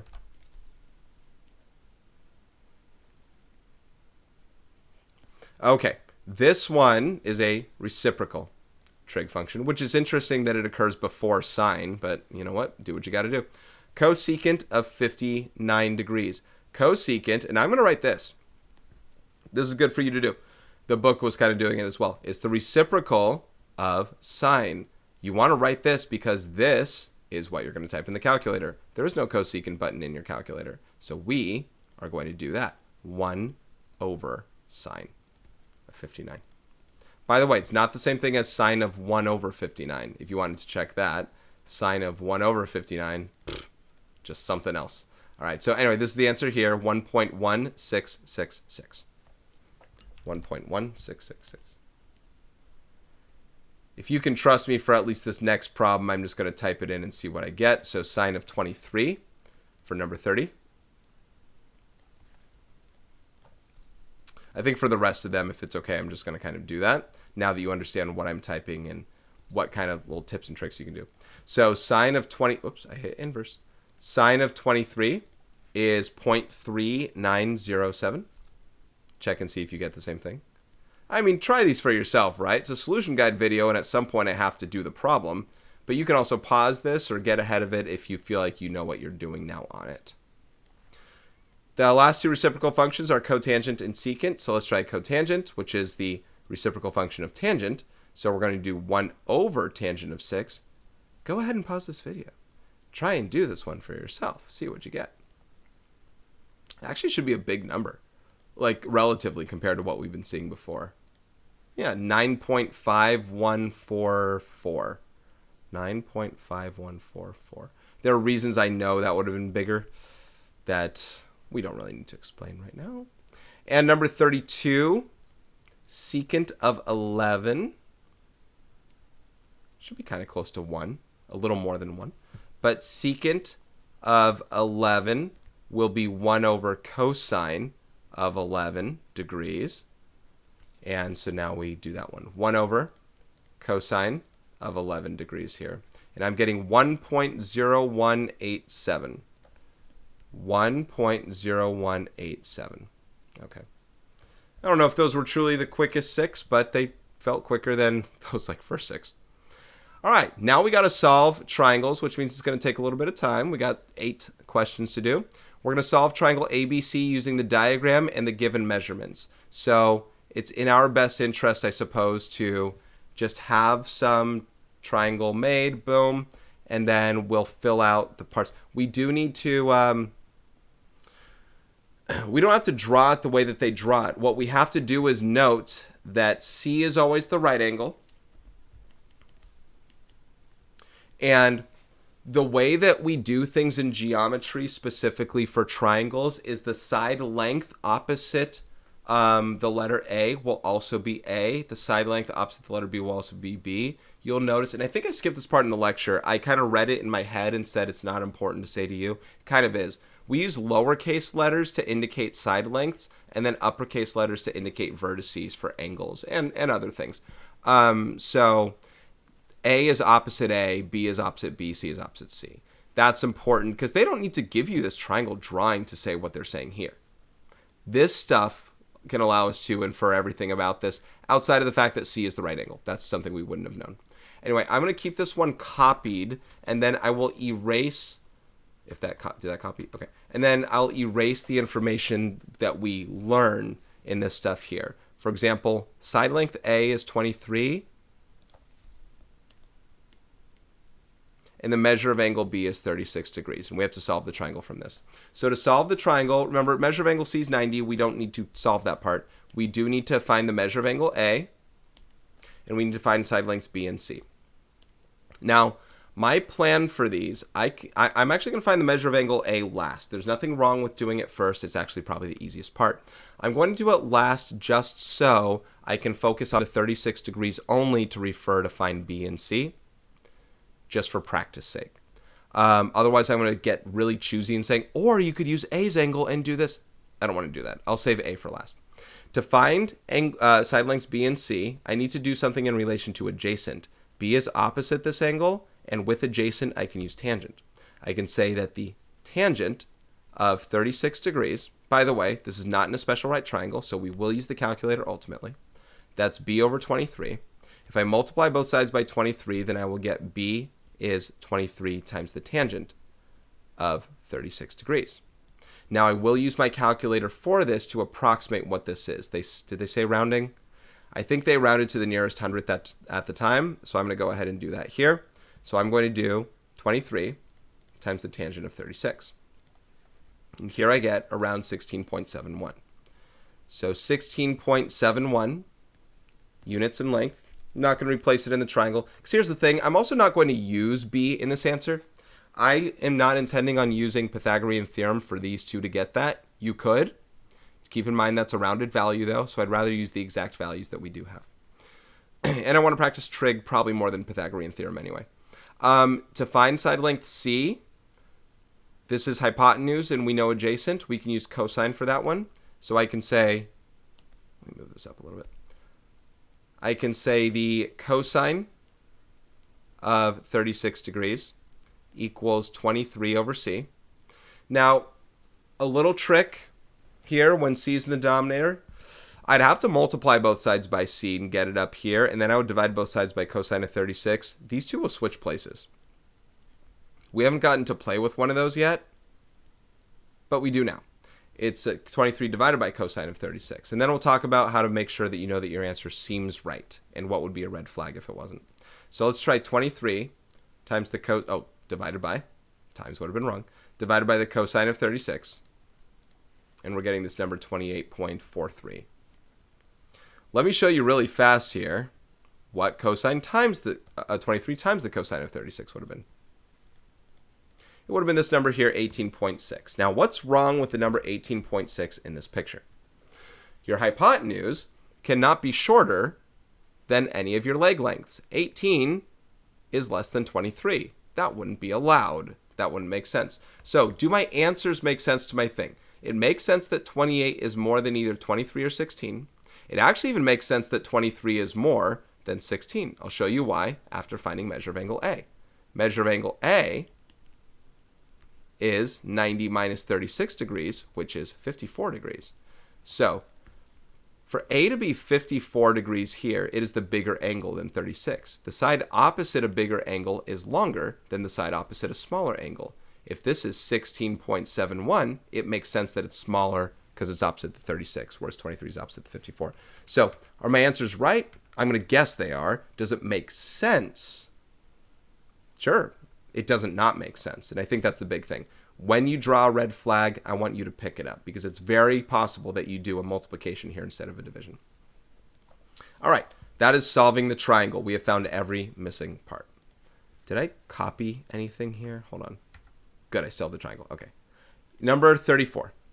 And I can go faster on these after we kind of do things like that. We start to kind of learn what to do. Okay, number 34. Let me actually write out this information, even though we're putting it in the picture. A is 27 degrees and B is 9 units in length. And then we'll go ahead and replace it in the picture here as well. No, hold on. There we go. 27 degrees here. and 9 units here. Okay. You know, I could have just taken this b, of course, and just whoop, 9. Hello. Be resourceful. Okay, we need to find side lengths A and C. We need to find measure of angle B. I'll save B for last. Let's find A, side length A first. Tangent of 27 can be used here because A is opposite this angle, and we know the adjacent, which is 9. That is an A. That is a 9. Multiply both sides by 9. A is 9 times the tangent of 27 degrees. I'll just let my calculator do the calculating. And I'm getting 4.59 about.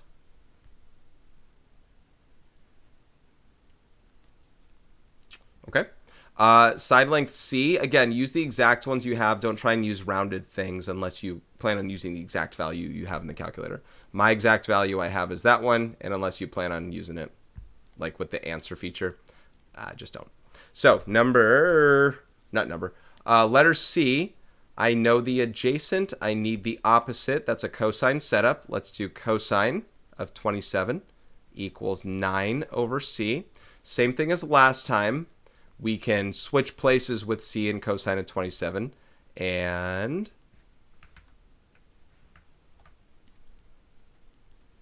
I am expecting a value that is larger than either 9 or 4.59, so larger than 9. So 9 divided by cosine of 27 is 10.10. And yes, that 0 is significant for the sake of rounding purposes. It's best that you put it, just tell them what it is. 10's more than 9.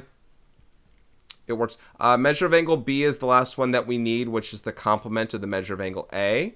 So 90 minus 27. I still have handwritten typos all over the place, which is 63 degrees. Don't leave out units. If the side lengths also had units, we should be putting them, like kilometers and stuff. They don't, but these are degrees. They're not radians, right? We already talked about that. So degrees have a symbol, and it's degrees. We're going to keep putting that for every angle measure. All right, number 35. We have the measure of angle A as 55 degrees, and side length A is 17. So we know some angle and its side opposite. We got to find measure of angle B. We got to find side lengths B and C. Okay, let's do side lengths B and C first. I'm just going to keep sticking with those. Side length, let's use C. Now let's just go alphabetical. Side length B. Side length B, let's use tangent, opposite over adjacent. 17 over B. This is one of those. Multiply by B, divide by tangent of 55. They switch places. 17 over tangent of 55. Now, 55 is going to be more than this angle. I already know what it is, but it's going to be more than it because it's more than 45. So I'm expecting a value smaller than 17 here. Okay, that's the important thing when you talk about expectation of answer. If it's not, then something went wrong in my head or in my calculations or whatever. I'm getting 11.90, which is indeed smaller than 17. That's a good expectation to have. I actually expected it to be closer, but I'll trust it. C is hypotenuse. We know the opposite. Let's use sine for that. So sine of 55 equals 17 over C. Once again, it's on the bottom. You can switch places with sine of 55 to solve algebraically. And then we will calculate this number should be more than 17. 17 over sine of 55. 20.75 approximately. Remember, all of these values are irrational. They are decimals that go on forever in such a way that just rounding it at some point is all that we can do. Measure of angle B will be 90 minus 55 degrees, which is 35 degrees. So opposite the 35 is that smaller side. That is 11.9. Yeah, neck. I still have a long way to go. Because eventually some problems get longer here, right? Number 36. I really have to do Oh, that didn't feel good. I thought it was going to. Okay, B and side length opposite, B. All right. So probably not much different in what we're going to end up solving. It still is some angle in the side opposite. Obviously, the measures are different than they were. But the concept of what we're going to do, unchanged. Just a different letter, right? It's still opposite the thing, and neither is still the hypotenuse. So I'm going to find A first by using tangent. So tangent, I guess that makes sense because the book does a lot of odds or evens that match their odds. 14 over A. So A will be 14 divided by tangent of 16. 16 is a very small angle measure in a right triangle. So clearly not drawn to scale, but that also means that I'm expecting a pretty large value for A in comparison because it's going to be opposite the bigger angle. 14 divided by tangent of 16. 48.82. How do you like them triangle legs? That is very big in comparison to 14. More than thrice. All right, C, sine. Sine of 16. Now, this number will be more than 48. Probably not much more. It might even just be 50 something. Probably a little more than that. 14 over C. Because that angle is so acute, that leg is probably almost nearly as long as the hypotenuse. That's why it's not necessarily longer, much longer. But it is longer.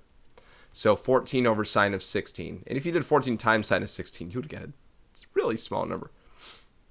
So something would be a red flag. Yeah, 50.79. 50.79. Not really much bigger than the other one. Not even 2 units bigger. Measure of angle A. Saving it for last, even though it's the easiest part. 90 minus 16, which is 74. And I just want to reiterate, I could have gotten this A first, but then we're probably sitting around going, couldn't I just use 74 to do tangent here and do... Yeah, you could. And I'm normally in the camp of showing you alternate methods for doing things, and we can speak on cofunction identities and stuff. I think just to satisfy the problem at hand for how they set it up, we might want to just build ourselves accustomed on these ones to saying, hey, they're going to let us practice all the different things by doing this enough. Just like on any 6 problems where they have a setup when they're using all six trig functions there. That's nice. They're getting you to practice each one. I like that. All right. B is 31. A is 43. I think at this point they're kind of repeating themselves, though. Have they given us a side length C yet? No. In fact, they only do it once. So, all right. As much as I was trying to defend the book for its diversity, they didn't diversify enough. Okay, let's go with it. A. Opposite, adjacent. Okay, tangent. Now, 43 is dangerously close to 45. Not dangerous in a bad way, just... Tangent of 45 is 1. So I just wrote 45. So tangent of 43, it's actually a little bit less than 1. Which means this number is just a little bit less than 31. 31 times tangent of 43 is 28.9. 28.91, excuse me. So that's side length A. I expected that kind of answer, right? C, adjacent, hypotenuse, cosine. We're going to say cosine of 43 equals 31 over C. They swap places this time, 31 over cosine of 43. Because it's really close to the 1-to-1 to root 2 ratio relationship, I'm expecting something above 42, 43 something maybe, 44. Let's see, 31 over cosine of 43, 42.39. So again, it's me trusting my answers. I know root 2 is around 1.4, a little bit more. This number is a little bit more than 30, so I kind of tried to multiply those in my head, and that's what I'm getting there. it's good to anticipate certain kinds of answers. Even if you don't know you're right, it's good to know when you're wrong. And I know that doesn't look wrong. Measure of angle B is 90 minus 43 is 47. And again, this isn't for me. I'm bringing that up for you. Red flags are such a big feedback tool that I give to my students on tests. And I go, wait a second. We talked about this. This is something that you don't follow a process and, mistakenly do something wrong, because you should know when something's wrong. It should catch your attention that something didn't pan out the way that it was supposed to. That's like a life lesson thing, right? Anyway, B is 31 degrees. A is 23. Let's go. I really wanted to get a C side length, and we have one coming up next, but I wanted it a couple times if we could have. I guess the question is, why give 8 problems of this time? You know what I mean? What else are they giving us here? Now, 31 is dangerously close to 30 when it comes to special right triangles. So let's see if I can crack something with this by knowledge of the special right triangles. Opposite over adjacent, we'll use tangent. So tangent of 31 is B over 23. So B is 23 times the tangent of 31. Now, given the 30, 60, 90 relationship, opposite of 30 would be the 1. So this is the root 3. It's like root 3 times larger. I don't know. Root 3 is around 1.7-ish. Divide 23 by 1.7. I can't get that one for you. It's going to be less than, let's just do it. It's going to be less than 1.5. 23, that's not what we're trying to find, though. We're not just trying to find tangent of 31. We need 23 times that. 23 times tangent. Sorry, I got totally lost in what I'm doing. Tangent of 31. 13.8. Yeah, I like divide by, okay. 13.82. Okay, sure. Sorry for trying to do a calculation in my head. That wasn't worth it. Sorry. Not less than 1.5. Less than 15 is what I was trying to say in my head. That makes more sense. I didn't know where I was in my thoughts. Okay, C. I know you don't care. I hope you can do these on your own now. Cosine of 31 is 23 over C. Listen, I have to find a way to entertain myself besides watching Spider-Verse, which is on commercial. Yeah, it's been an hour 37. Let's go. So C is going to be 23 over cosine of 31. It'll be more than 23, if right. Now then again, 23 over sine of 31 will also be more than 23. You have to evaluate whether you believe it should be pretty close to 23 or not.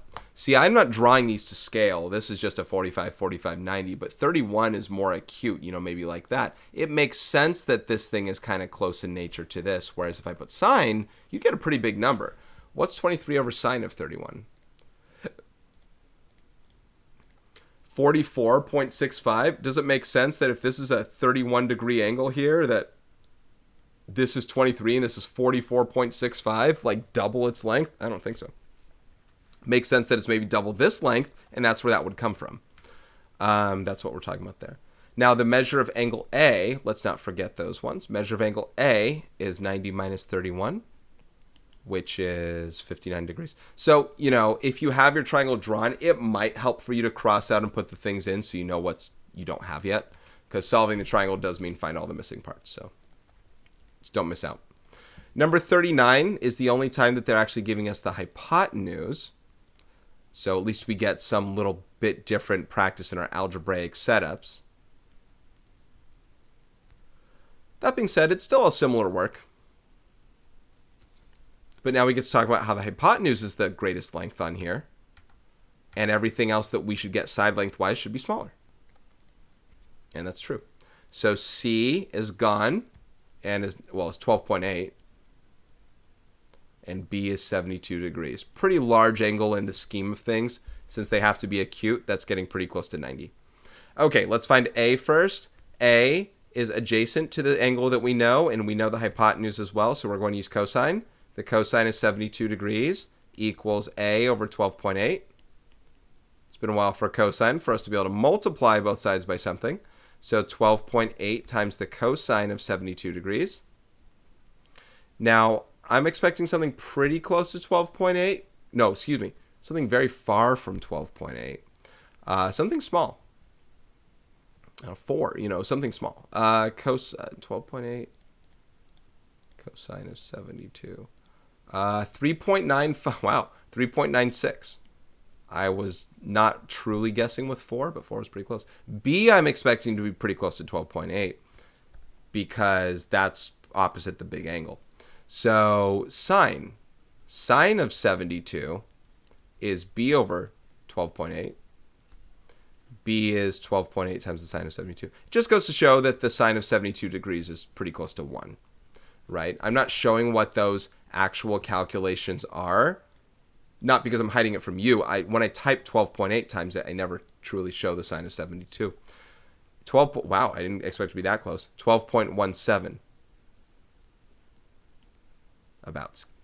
So, yes, very close indeed. And less than. I expected it to be smaller than. I didn't expect it to be that close. Angle. Measure of angle A. It's going to be 18 degrees. 90 minus 72. It just goes to show, too, 18 degrees, that's not like 0. What if it was 1 degree? Then that 12.17 is getting really close to 12.8. Number 40, last one in this set. I just inhaled and my back cracked. That goes to show that my positioning is really awkward against this. All right, A is 64 degrees, and the side opposite the A is 7.4. The only difference now that they're doing is decimals. But we've sung this tune before. 7.4 and 64 degrees. Hold on.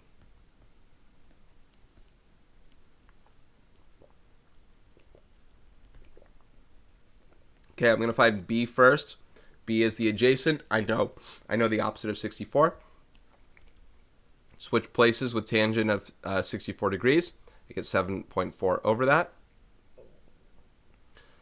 As far as expectation goes, I'm expecting a 64 degrees, smaller value than that one. 7.4 divided by tangent of 64. 3.61 when rounded. C, of course, we're expecting larger. Now, I could have diversified myself by using some Pythagorean theorem and using the other angle and stuff like that, right? I very much could have. The fact of the matter is, though, I would have had to use a rounded value, and I really want to refrain from encouraging you to do that. Even if you end up landing on the same answer, we do not encourage calculating with rounded values. Okay. 7.4 over sine of 64 degrees, again, should be the largest value here. And by the way, I will have to calculate using rounded values in the future at some point. It will be inevitable, especially when we hit things called law of sines, law of cosines, and we have to solve a triangle that way. But we minimize the number of times we have to use it. If we don't have to use it here, we won't. So we got both the side lengths here. It's the longest one in there. I expect that for being the hypotenuse. The measure of angle B now is going to be 90 minus 64, which is 26 degrees. Okay. We have solved the triangles here. Number 41, modeling with mathematics. To measure the width of a river, so W is our width, here's that river, not drawn to scale. You plant a stake on one side of the river, directly across from a boulder. I guess that, okay, so this must be where the stake is, because I think that's the boulder. You then walk 100 meters to the right of the stake and measure a 79-degree angle between the stake and the boulder. What is the width W of the river? Now, all of that's actually really good and fair game and stuff like that. I was going to call this problem out and say, like, that's a lot to do to figure out the width when you could have just swam across. It didn't really work that way. But there are a lot of assumptions to make. Number one, you do 100 meters correctly. Number two, the river's parallel. But this is how you figure things out. Literally, this is probably how the Greeks did it. Okay, what do we want? We want W. I'm going to keep the drawing where it is as it is. We know the 79-degree angle. We need the side opposite. We know the side adjacent, or the leg adjacent. So we're going to take tangent of this here. So there's no difference in what we're doing for setup. Answer will be different because, and I don't know how many decimal places. I'll just use 2. The difference in the answer is units, among other things that might be presented. 100 times tangent of 79. This one's more, it says not drawn to scale, but it's at least more to scale in that we expect it to be longer than 100 meters. 79 degrees is a rather big angle measure. It's 514.46, rounded, 514.46 meters. That's what I'm typing in the calculator and getting out. Now, they drew that one for us, probably because the description would have been really weird. Maybe we could have figured it out, but these ones aren't drawn, so we may have to do some drawings here in a second. That's the other part. Number 42. Katoomba Scenic Railway in Australia is the steepest railway in the world. Now I got to look it up. The railway makes an angle of about 52 degrees with the ground. The railway extends horizontally about 458 feet. What is the height of the railway at its highest point? Okay, so there's some ground right here, like ground level. The railway's like going up like that, and that probably steeper. Probably like that. Okay? So let me cut off some of this. So there's a 52-degree angle with the ground for this railway. Wow. Kombucha? Katoomba. The railway extends horizontally about 458 feet. My thought to that, I think this is what they're talking about. Extends horizontally? I don't know if that's what that means. That's my idea of setup in my head. I'm going to go with it. What is the height of the railway at its highest point? We have to figure out what this height is here. I would do more with drawings, and you will see me do it. If there's like a boy flying a kite kind of thing, you'll see me get more of the drawing out in this picturesque way so we understand what it is we're looking at. I'm not going to be doing more drawings for this one yet because I can't guarantee this is what we're trying to see. But this is another tangent setup here. Tangent of 52 degrees equals h over 458. If there's one reason why I believe this is correct is because this is the even next to this odd problem that also use tangent in the same setup. And this book has been trying to do ones where the even is much like the odd problem. So this should be more than 458. Not sure how much more, but let's go ahead and give it a shot. I'm going to trust this is right. 458 times tangent of 52. And I'm getting 586.21. I almost wonder, what was this? Feet? Hold on, my calculator's in the way. Feet. I almost wonder if they do want decimal places for the rounding on these. Sometimes once it's a word problem, it's like, you know, what's the difference between, it's about 586 feet. What's the difference? Number 43. These are all titled Modeling with Mathematics, so they're all going to be part of the same timestamp, by the way. A person whose eye level is 1.5 meters from the ground is standing 75 meters from the base of the Jin Mao building in Shanghai, China. The person estimates the angle of elevation to the top of the building is about 80 degrees. What is the approximate height of the building? Just full disclosure, the difference between 80 degrees and 81 degrees would make a massive difference in the height of this building. So you better make sure that you're right with your 80-degree approximation. All right, here's what this means, and this is important to make the drawing. I'm a person. This will not be drawn to scale. I'm a person on the ground. My eye level is 1.5 meters above the ground. So my horizontal line of sight is also 1.5 meters above the ground.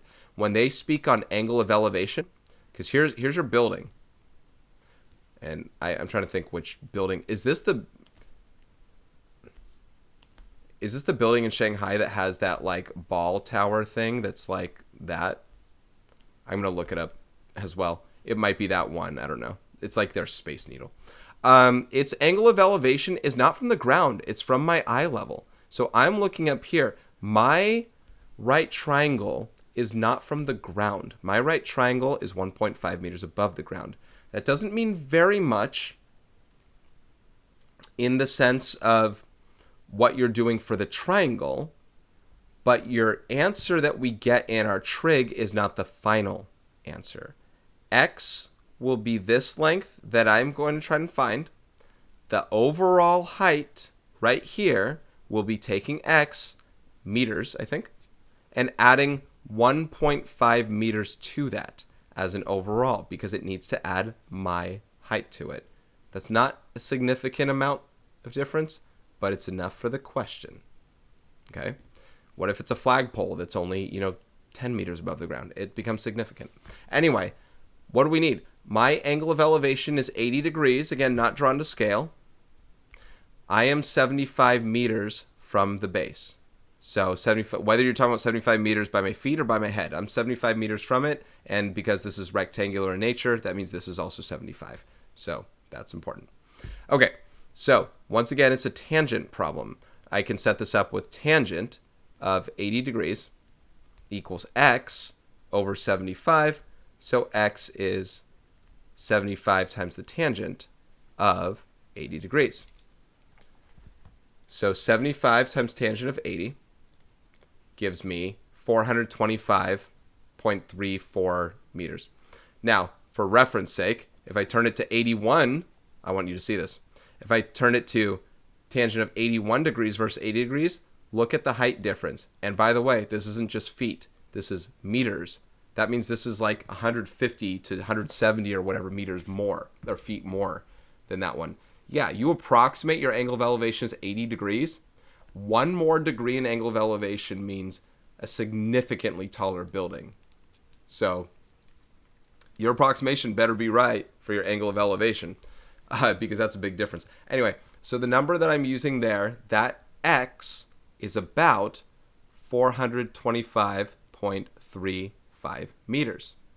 Now, that is this height right here. I also need to add my 1.5 meters. So h is going to be therefore about 425.35 plus 1.5, which is 426.85 meters, I guess, above the ground is our approximation for that one. Now, I've been talking on the solve the triangle questions about don't round early or don't use rounded values in calculations. You're allowed to use a rounded value in a calculation provided that you're only adding or subtracting an exact value, one exact value off of it. If you multiplied, divided, raised to a power, used another rounded value to it, or anything of that sort, or did multiple, like that, then using a rounded value is not recommended. Use the exact one, but this will not change the rounding of this answer. Okay, number 44.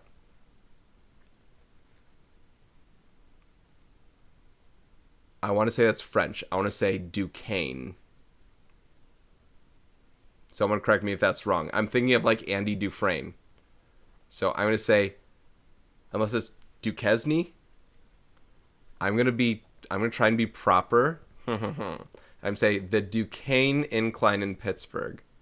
There are a few things I need to look up now. I need to look up GC 161, which I know. I need to look up the Jin Mao building. I need to look up the Katun Basinga Railway. I need to look up how to pronounce Duquesne.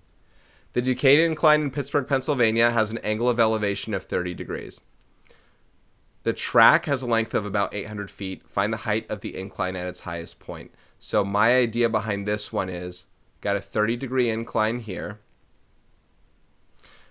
I'm going to talk about something in a moment here. You got a 30-degree incline here. They said the track. This ain't the track. This is the track on the 30-degree incline.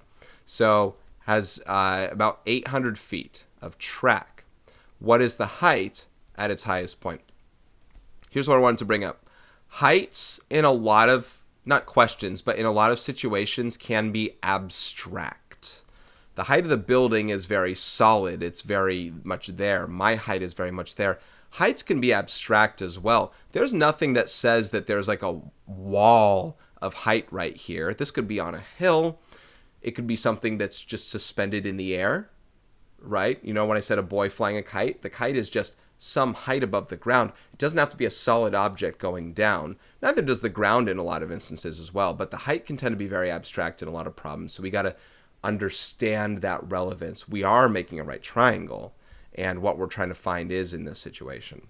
Okay, now it is important when I label this thing here that I am saying feet. You want to remind yourself to have units in your final answer. We are going to be using sine for this one because we need the opposite, and we have the hypotenuse. So height is 800 times the sine of 30 degrees. Now, sine of 30 is 1/2. This will be exactly, I'm not even going to use the calculator. This is exactly 400 feet, provided that the track length is exactly 800 feet and this angle of elevation is exactly, or the incline is exactly 30 degrees. Okay. Number 45. Looks like we got a drawing. I figure they give us the drawing when their description isn't enough. Number 45. You are standing on the Grand View Terrace viewing platform. Is this that scary? Oh, Mount Rushmore. I was thinking of Grand Canyon. Isn't there a part in the Grand Canyon where you're like standing above it on like glass or something like that? Anyway, you're standing on the Grand View Terrace viewing platform at Mount Rushmore, 1,000 feet from the base of the monument. Part A. Part A, you look up at the top of Mount Rushmore at an angle of 24 degrees. So that's all drawn right now, by the way. How high is the top of the monument from where you're standing? Assume your eye level is 5.5 feet above the platform. So their drawing didn't really help us. All the information there we could have come up with. This is our eye level, though, that we're talking about. So like that one problem about the Jin Mao building, same thing applies here. Mount Rushmore is, here's somebody's face, Mount Rushmore is doing that. And I tend to want to make a dotted line right here. And let's fill out the information. 5.5 feet here, 1,000 feet here. What was I going to say? I still don't know what question they asked. How high is the top of the monument from where you are standing? So from where I'm standing, the height is the whole thing. There's X, but there's H. I'm calling H the overall height. X is the height of the right triangle. Oh, what I was going to say was, it would be weird if like you didn't know where you were driving, like you were in South Dakota and like you weren't aware that you're driving on the freeway that just drives right past Mount Rushmore. You're like, oh my God, there are faces there.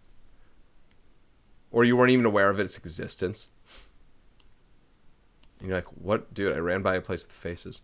All right, so a lot of stuff here, right? Right triangle. This is where my mind goes after a long recording. Angle here, unknown, opposite, known, adjacent. Tangent is going to be used. Tangent of 24 is x over 1,000. Save the 5.5 for the end. X is going to be 1,000 times the tangent of 24. Now, what I could do here, if you were in fear of rounding early, X can just be this exact value. H can be 5.5 plus this exact value. Like that. Because you're going to see me on some problem. There are some videos I have, guys, where I leave a lot as exact until the very, very end, and I write it out like this. So anyway, I'm going to do that in the calculator. 5.5 plus 1,000 times the tangent of 24. So I never actually figured out what that one value was. I need to figure out the final, and I'm getting around a height of 450.73 feet, I think it was. Yep, feet. And that's part A. Part B, the elevation of the Grand View Terrace is 5,280 feet. Use your answer in Part A to find the elevation of the top of Mount Rushmore. So our feet, elevation of the Grand View Terrace. We're on the Grand View Terrace, right? I think we're just adding 450.73 to that number. So we're going to do, I'm just going to write it, 5,280 plus 450.73. It's kind of a weird question. Wait, the elevation is mile high? I didn't know that. All right. Well, the elevation of Grand View Terrace. I don't even know what the Grand View Terrace is. I got to look that up. All right, I'm getting 5,730 0.73 feet, about. Not only that, I didn't know South Dakota was that elevated. I guess that makes sense. Colorado ain't the only place to have that. Very cool. Number 46, writing. More like typing for me, but, you know. Write a real-life problem that can be solved using a right triangle, then solve your problem. All right.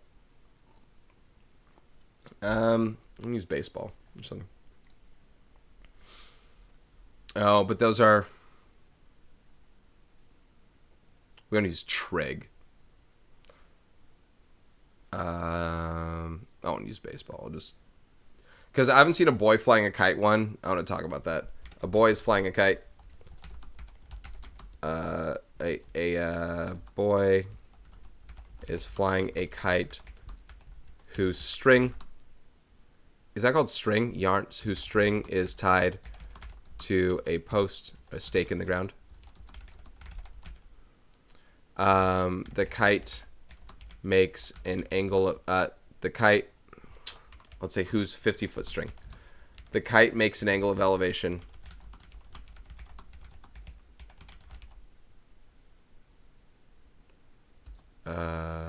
of 62 degrees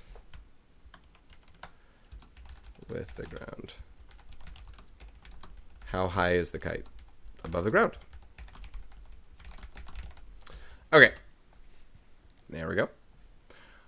All right, so I guess the boy's not flying the kite. The stake is now flying the kite. But there's a boy standing and going, yippee, I got a kite. But the kite is just tied to a stake on the ground right here. I say on the ground so that way this thing is coming at ground level. That's not quite 62 degrees. That's probably better. So here's our kite. To find out how high the kite is above the ground, knowing that this is 50 feet of string. This is an example of abstract height that I was referring to. That height's not really there. It's not like there's a wall there. There's nothing there. It's just thin air.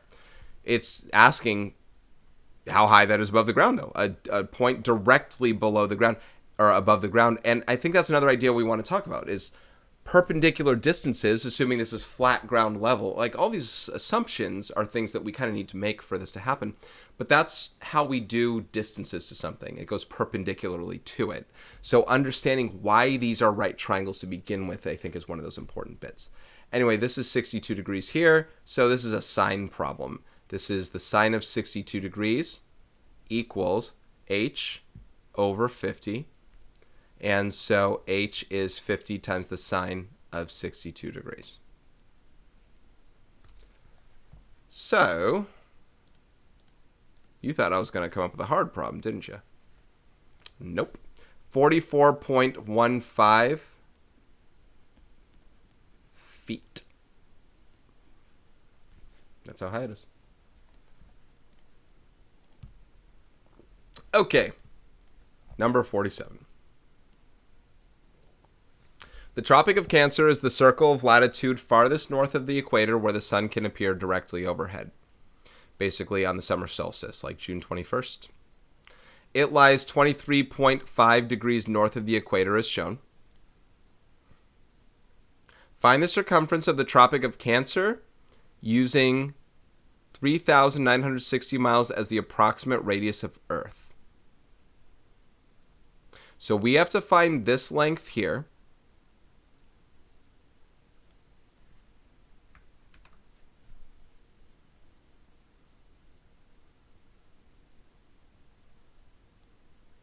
Trying to think of how. Do I do... Hold on. I'm going to copy and paste this over. Give me one sec. Okay. Okay. Okay. I thought of how, but now I'm questioning whether that makes sense and what I was going to say. So, the question kind of asked within is, where's our right triangle, right? I was thinking kind of like this, but that's not a true right triangle of the Earth's radius, so this will be less than an approximation for that. I have to think about this one. Give me a second.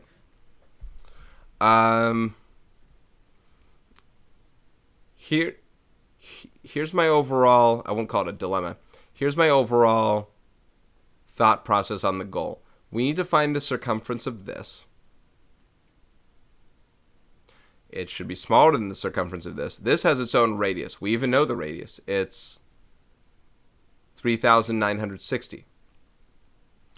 Somewhere here they're making right triangle talk, okay?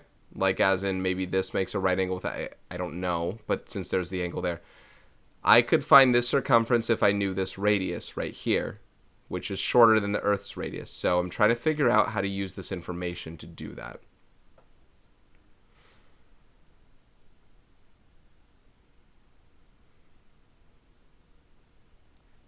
Let me think about that. Let me pause and think about this. Give me a second. Okay. I think I found it out. I was thinking of the Earth's radius being just to its equator. And I don't know why I thought that. The radius is every part. So 3,960 is not just this. It's also this. That's important. I need that number because I kept saying I can't use this number right here to do anything for it. If I do this one, the hypotenuse of it, then I can get a perceived version of, say, this guy being this distance, which is the same as this distance here, which means I really don't need a right triangle there. I really need a right triangle, 3960. I really need a right triangle here. Okay, that makes a lot more sense for what I need to do. So this is 3,960 miles, by the way. I need to know this length here. I'm actually going to call it R for radius. I need to find out this length here, given what we know here. If this is 23.5 degrees, then so is this guy right here. Now, this is really hard to see. I do recognize that. This is just the nature of the drawing. We're going to have to deal with it. 23.5 degrees. Here's my right angle. The leg adjacent is R. The hypotenuse is 3,960. So we can use cosine.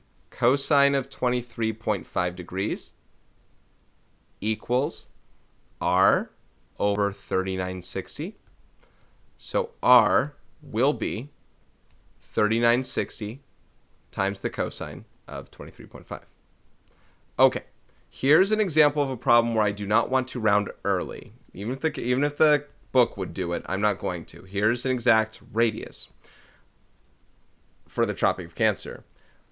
Because pi is an irrational value, and because I'm multiplied by 2 and all this stuff like that, I just want to use this exact value for my circumference. Circumference is going to be 2 pi r, which is 2 pi times 3960 times the cosine of 23.5. I could even simplify some of this. I could do 2 times 3960 and all that stuff. I'm just going to let the calculator do the rest here, and then I'll be good. So I'm going to do 2 times, 2 pi times that. So again, no rounding early, just using the exact value and making that happen. 3960 times the cosine of 23.5. And this should get me what I'm looking for the overall radius. Circumference. 22,817.75 miles. It is circumference, so it is a length. So 22,817.75 miles of circumference. That extra 3/4 of a mile is a lot, man. Okay. That's part A. Sorry about not recognizing that both are radii. Just, I don't know what was up with me there. Part B. What is the distance between 2 points on the Tropic of Cancer that lie directly across from each other? Do they mean the diameter? When they say directly across, do they mean like this? I think that's what they mean. So do they mean its diameter? Because here's its radius. So its diameter, not the Earth's, but its diameter is 2 times 3960 times the cosine of 23.5, which means I could take my previous answer and just divide by pi. This answer divided by pi. 7263.12. So 7263.12 miles directly across from each other. Not that we could dig a hole that way, right? All right. Number 48. How do you see it? Use the figure to answer each question. Oh, here's our cofunction stuff, I suppose. Which side is adjacent to theta, x? Which side is opposite of theta, y? Does cosine of theta equal sine of 90 minus theta? Yes. We already answered this on number 12. Explain. Yes, we answered it on number 12. Let's test it. The cosine of theta is adjacent. Oh, you know what? We don't even have to say all that. Based on what they asked us, let's answer off that. I felt like these questions were unrelated, but they're trying to connect them. Yes, because the side opposite. Oh. I take it back. No, we didn't use those two to answer it. We sort of did. Okay, let me write what I was going to say. Cosine of theta is adjacent over hypotenuse. Sine of 90 minus theta. And they have 90 minus theta written right there. You can see it. 90 minus theta is opposite over hypotenuse. And so therefore they're the same thing. Cosine of theta equals sine of 90 minus theta. So yes. That's my reasoning. Okay. But we answered that on number 12, so I don't know. Number 49. Whoa. I feel like I need to go to a whole new page for this one. A passenger in an airplane sees two towns directly to the left of the plane. So since the plane's coming at us, like coming at us, so that is to the left. It looks weird because, yeah, that is the left. So I guess here's a town. I guess this is a town and this is a town. What is the distance d from the airplane to the first town?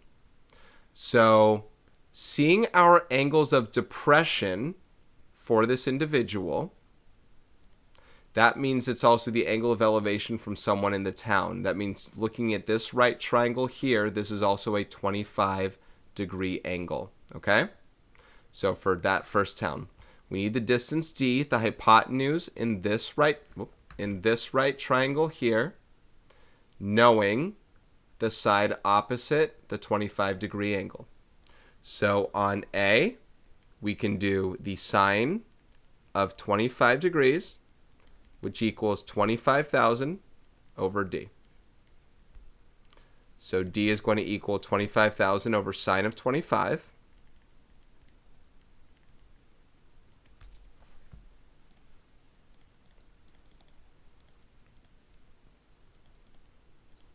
Which is around, 59,000. I'm sick of doing decimal places for these large numbers. It's insignificant, especially for feet. 59,155 feet.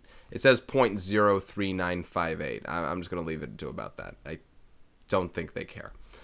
About another couple inches. About less, is like a centimeter. It's a lot less. Part B. What is the horizontal distance x from the airplane to the first town? So horizontal distance. That gives me more confidence that answer we talked about before on like the Katoomba rail or whatever was the correct. No, I forget which question it was on, but that gives me confidence of our answer being what it was. All right, x. I still want to use 25,000 for this, so I'm going to do tangent. Let's do tangent of 25 equals 25,000 over x.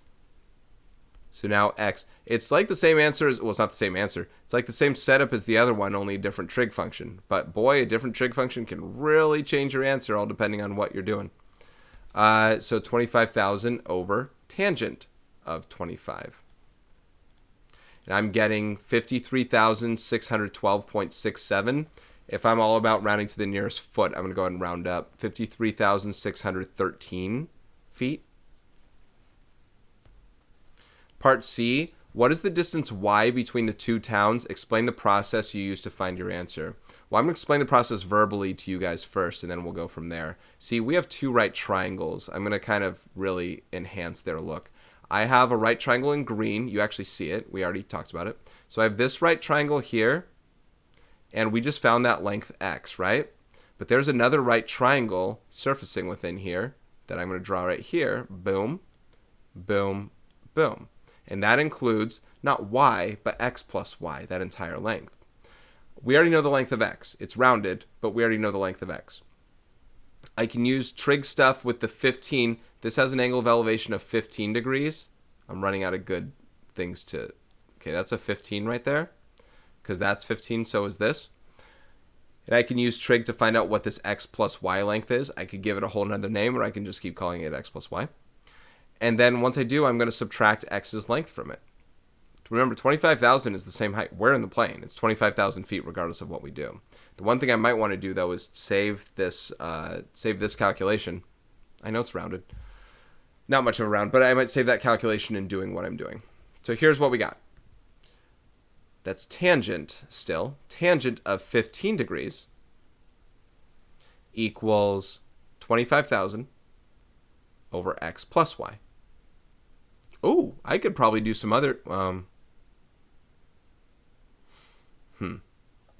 See, x plus y is the entire length. I should give it another variable like z and then do the subtraction after, but I'll show you how we can set this up anyway. Kind of multiply here, divide here. So I can say all of x plus y equals 25,000 over tangent of 15. So look, this is going to solve itself. Instead of explaining my whole process, to solve for y, I subtract x. Y is 25,000 over tangent of 15 minus x. And guess what? X is 25,000 over tangent of 25. So y is 25,000 over tangent of 15 minus 25,000 over tangent of 25. So I can just do it that way, and that's what I'm going to try and do.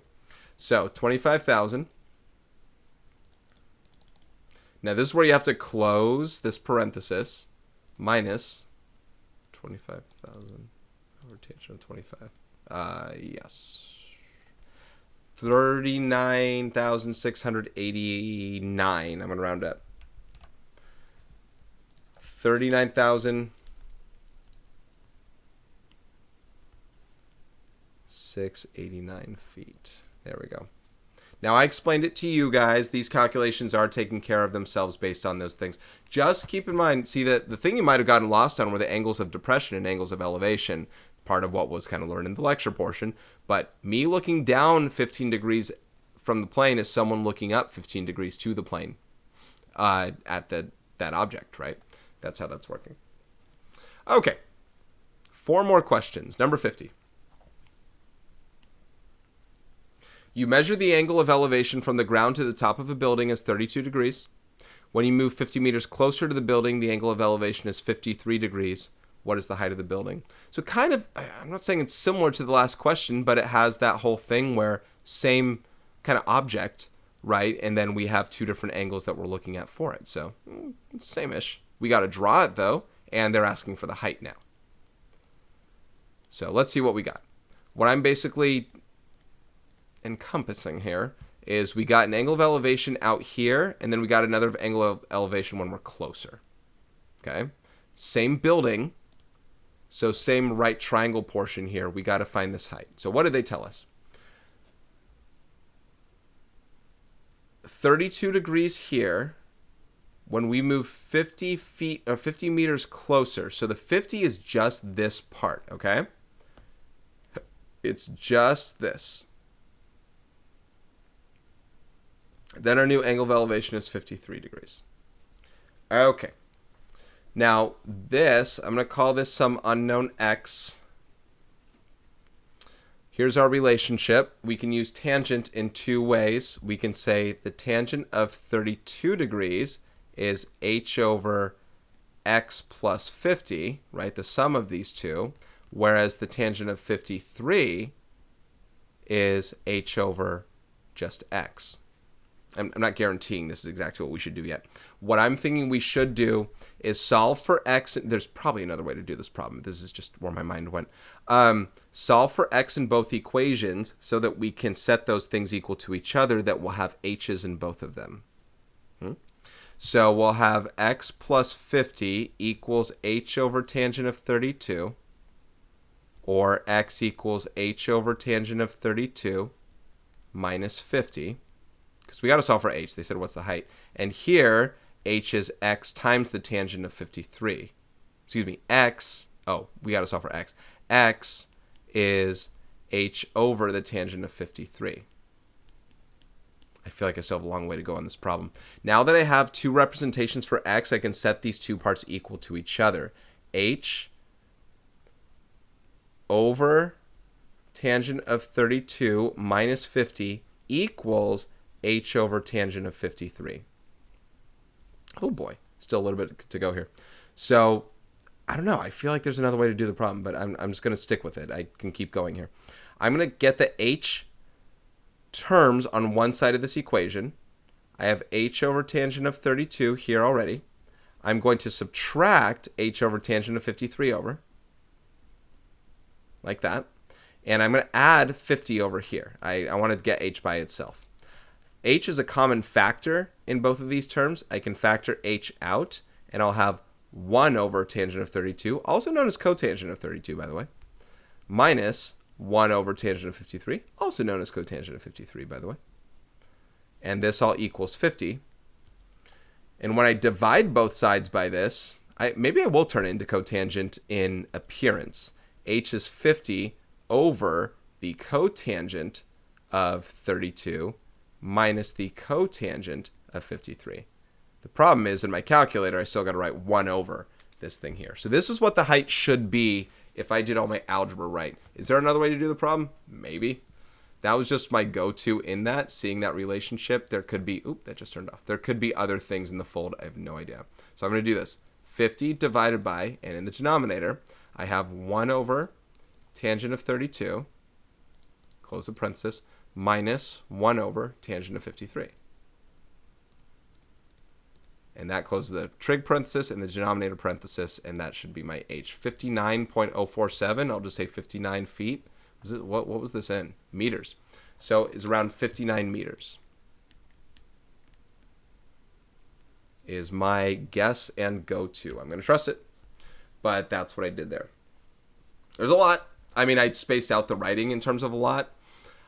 So the tricks of this, the drawing, the concept of solving for your other variable, and I was using this as my unknown because it's going to be part of the lengths that I got to use, right? This is not a right triangle here, so that 50 is useless unless it's a part of the entire length of this unknown, and this is a shared unknown in this right triangle. So in terms of solving for x in terms of h, I got to set those two x's equal to each other, this one and this one, with h's in it, so I could use that to solve for h. The third part is a common factor, getting h out on the other side in common factor, and then doing that. That trickery in writing as cotangent was my choice. It looks cleaner, but I still had to calculate using 1 over tangent. Okay, number 51, making an argument. Your friend claims it is possible to draw a right triangle so the values of the cosine function of the acute angles are equal. Is your friend correct? Explain your reasoning. Yeah, you can make 45-degree angles. Watch this. In this right triangle right here, if I have, these are classic letters you're going to use later, alpha and beta. If these are my angles, alpha and beta right here, and if alpha is 45 degrees and beta, then beta is also 45 degrees, right? 90 minus alpha, which is 90 minus 45, which is 45 degrees. Basically, remember, in a 45-45-90 triangle relationship, you have a 1-to-1 to root 2 ratio relationship. The cosine of 45 degrees, alpha or beta, is 1 over root 2. You should rationalize it as root 2 over 2, but they are the same. They are both adjacents over hypotenuse, either this over that or this over that, and that's what you have. So, yeah, if you got 45 degrees. So your friend claims, is it possible to draw a right triangle so the values of the cosine are equal? Yes, if you draw a 45, 45, 90 degree triangle. How about an isosceles right triangle?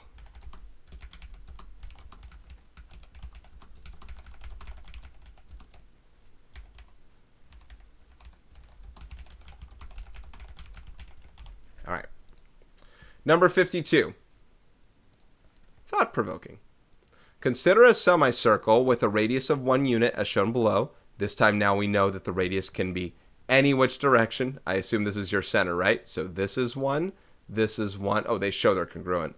And this is 1, and therefore that's 1. Okay. Write the values of the 6 trig functions of the angle theta. Explain your reasoning.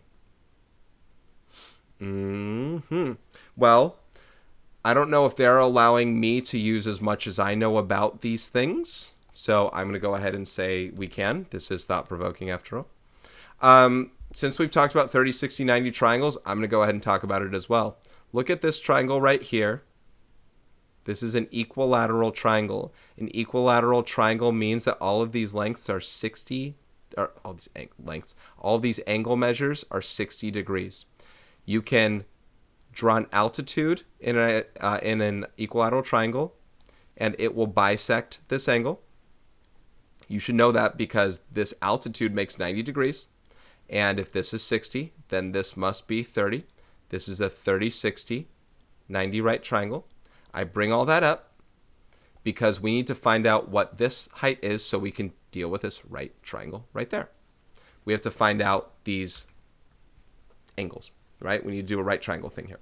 So if that's 1, the 1 also got bisected to become 0.5. So this length, I know this is a lot that we're dealing with right now. Let me erase all of that and copy and paste it over here and make it significantly bigger to talk about what I was talking about. I should probably just redraw it myself, but that's a lot. So once again, my highlight is that I want a triangle, a right triangle, right here. Boom, boom, boom. Okay? That's my right triangle. Let me use a different color even. That's too close to the blue.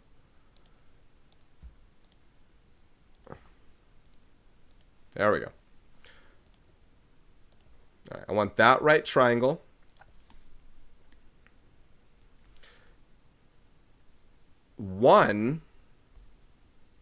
Okay, this is 1.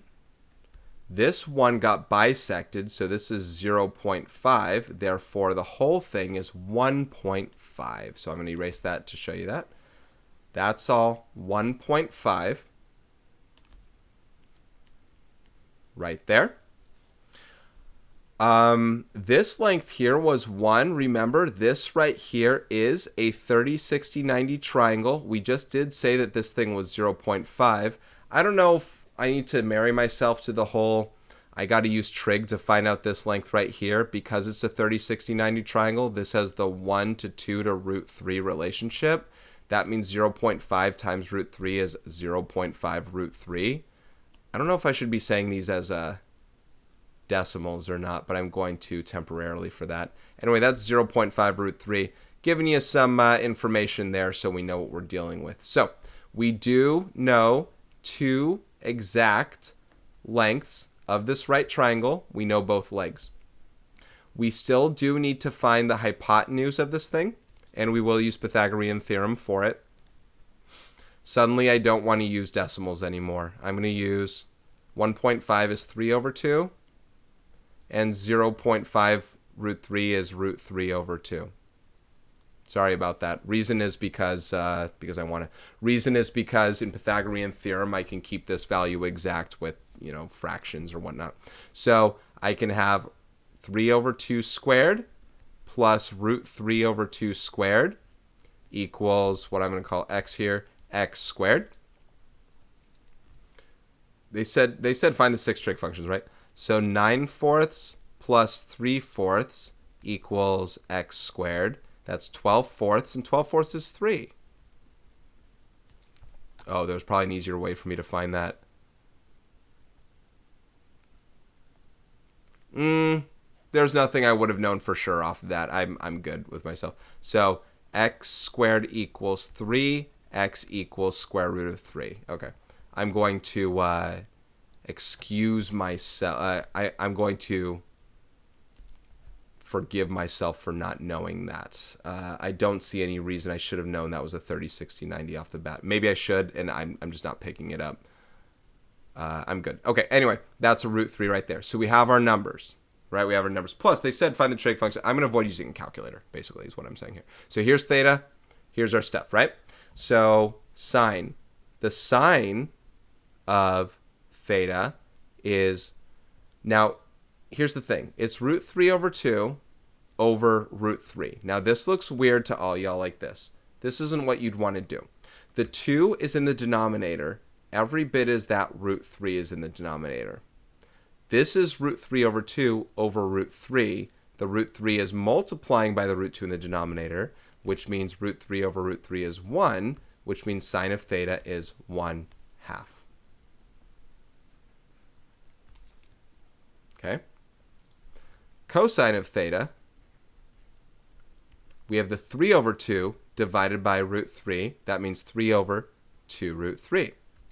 When I rationalize this by multiplying top and bottom by root 3, I'm going to get 3 root 3 over 6. 3 over 6 reduces to 1/2, so this becomes root 3 over 2. Okay. Tangent, which is all to say, this is 30, 60, 90 triangle ratio relationship stuff. At this point, I know the angle of theta. Oh, there were other ways for me to find out this answer. I am very slow, guys. I'm doing this the hard way. I'm going to show you another way after this. It's miles easier than what I just did. I was thinking so much of side lengths, I disregarded angles after the 30, 60, 90 thing. Okay. I'm going to show you a different way to do this in a bit. Anyway, tangent of theta is root 3 over 2 divided by 3/2. Now, this one I want to show, when you divide by 3/2, you multiply by its reciprocal, which is 2/3. So, times 2/3.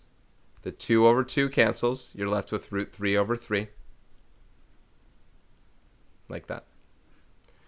Your other 3 trig functions are the reciprocal ones. Cosecant, which is going to be 2 over 1, or 2. Secant, look at this one here, 2 root 3 over 3. And cotangent, which is going to be, I guess I have to deal with this one here. 3 over root 3, which is 3 root 3 over 3, which is root 3. Okay. That was the hard way to do it. They're right. That was the hard way to do it. Here's the easier way to do it. Oh my gosh, Mr. Robinson. My initial premise still counts. Them telling you these are ones. They don't have to tell you these are ones. They don't even have to tell you these are ones. They show you these are equilateral and all that.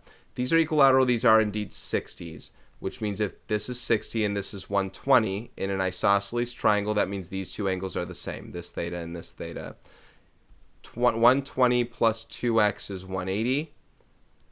So 2x is 60, so x is 30. Both of these angles are 30 degrees. Theta is 30 degrees. Did you hear me? Theta is 30 degrees. We need to know the sine, cosine, tangent, cosecant, secant, and cotangent of 30. And by and large, we know it. And if you don't, draw your 30, 60, 90 triangle. Ignore that triangle the rest of the way. We know what theta is. I'm just going to put 30 at this point so we know what we're talking about there. And then cosecant. Just one more crack at this just to show you in a 30, 60, 90 triangle. Cotangent. I cannot believe I did not see that. I got so gung-ho on my little method. I thought that was the only way. It said thought-provoking. Okay, let's go back and look at our... Oh, I'm going to keep that like it was. Let's go back and look at our 30, 60, 90 triangle setup. In a 30, 60, 90 triangle, we have a 1 to 2 to root 3 ratio relationship. Let's do it all based off this. Here's our 30. Sine of 30 is 1/2. Cosine of 30 is root 3 over 2. Tangent of 30 is 1 over root 3, which rationalizes to root 3 over 3. Reciprocal functions, we got 2 over root 3, or 2 root 3 over 3. And like I said, this was 1 over root 3. Now it's root 3 over 1, or root 3. There, we got them all. Okay, it was a lot easier than what I was doing here, but we got the same answers. I'm just saying that was a lot easier than what we were doing at the time. All right. Now, critical thinking, number 53, and I think it's the last question. Number 53. A procedure for approximating pi based on the work of Archimedes is to inscribe a regular hexagon in a circle. Use the diagram to solve for x. That must be this length right here. What is the perimeter of the hexagon? Okay. Now, they did say a regular hexagon. A regular hexagon means all sides and angles are equal. Congruent. Okay, x is this guy right here. We have this 1. Now, this is pretty similar to the last question that we had with regard to the 30, 60, 90 triangle setup, that kind of stuff. Now, I think we got to kind of marry ourselves to trig again, if that's all right. So here, I'm going to go ahead and just say sine. Sine of 30 equals x over 1, which means x, and we know sine of 30 is 1/2. So x is going to be 1/2. I don't know if we got to say 0.5 or something like that, but 0.5. What is the perimeter of the hexagon? Okay, x is a bisected, part of a bisected side. It's half of the whole side of the hexagon. So basically, you got to take 12 x's here. It's x times 2 to make one side length, and then times 6. So 12x, or 12 times 1/2, which is 6. 6 units. I don't think they said how many units this is, but all right. There's your perimeter. Part B. Oh, this is part A. Part B. Show that a regular n-sided polygon inscribed in a circle of radius 1. Oh, yeah, it is radius 1. Has a perimeter of 2n times sine of 180 over n. So it doesn't matter how many sides. Inscribed in a circle of radius 1 has a perimeter of that. Where would the 180 over n come from? Well, 2n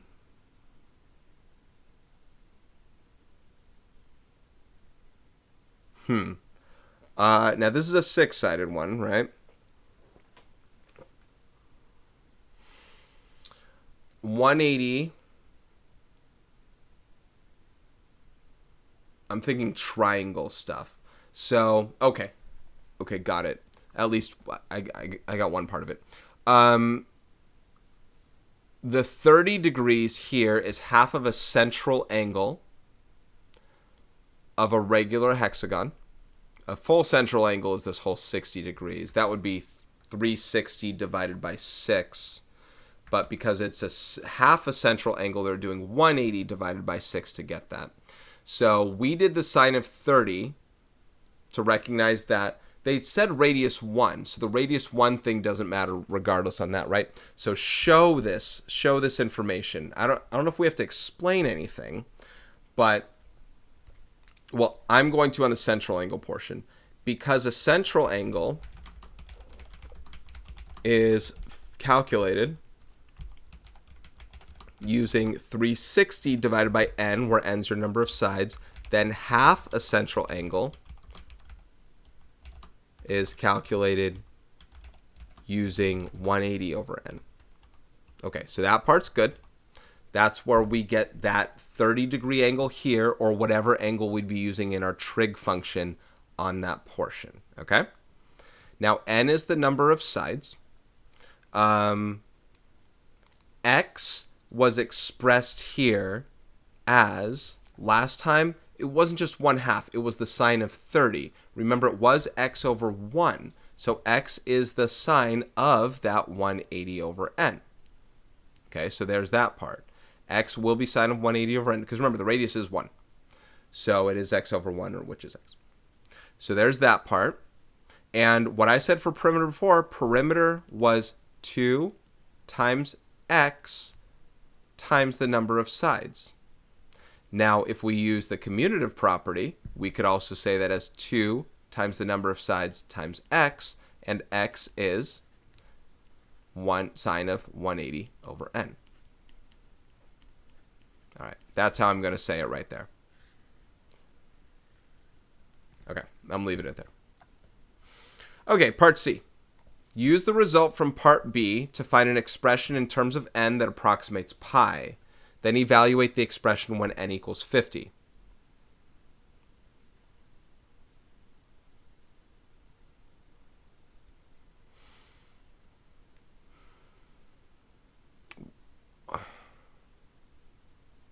Use the expression from part B. Oh, because pi, they were talking about circumference.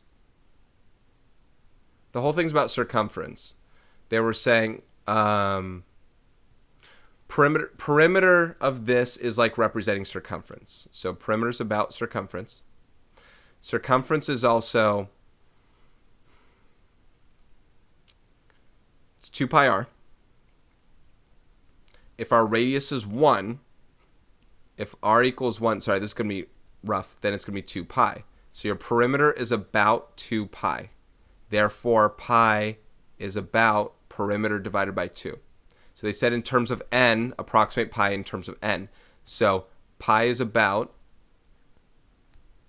2n times sine of 180 over n, all divided by 2, which means these 2's cancel out. So you're left with n times sine of 180 over n. Man, Archimedes was a smart man. So there's that. Then evaluate the expression when n equals 50. So pi is going to be about 50 times sine of 180 over 50. I don't know how many decimal places they want me to round to. I'm going to show you on the calculator. We're going to get 50 times sine of 180 over 50. We're getting okay. I'm just going to say about 3.14 there because none of that's accurate if we don't. But yeah, it rounds to about 3.14 there. So that's what I'm putting on that part, just like that. I wonder how large I can make n in that case. What if I did 5 million? And how much closer it approximates. 180 divided by 5. 1, 2, 3, 4, 5, 6. Like that. 3.141592653. So yeah, that gets pretty close. So Archimedes, way to go, man. Way to figure that stuff out. Pretty good. All right, so there's that final answer and approximation. All right. Way to critically make me critically think. All right, guys, that'll do it for this one. This is Mr. Robinson. Thanks so much for watching. I definitely wanted this to go shorter. I was expecting X-Men's behind me now. Expected to go shorter and such, but man, that was a whirlwind of stuff with trig. So hopefully you learned something out of it and you're good to go. Not just on the SOHCAHTOA stuff, but also Pythagorean triples, special right triangles, all that. Pythagorean triples actually not as important. Special right triangles is going to be a big one moving forward. Thank you guys so much for watching. Take care. I'm going to see you in the next one.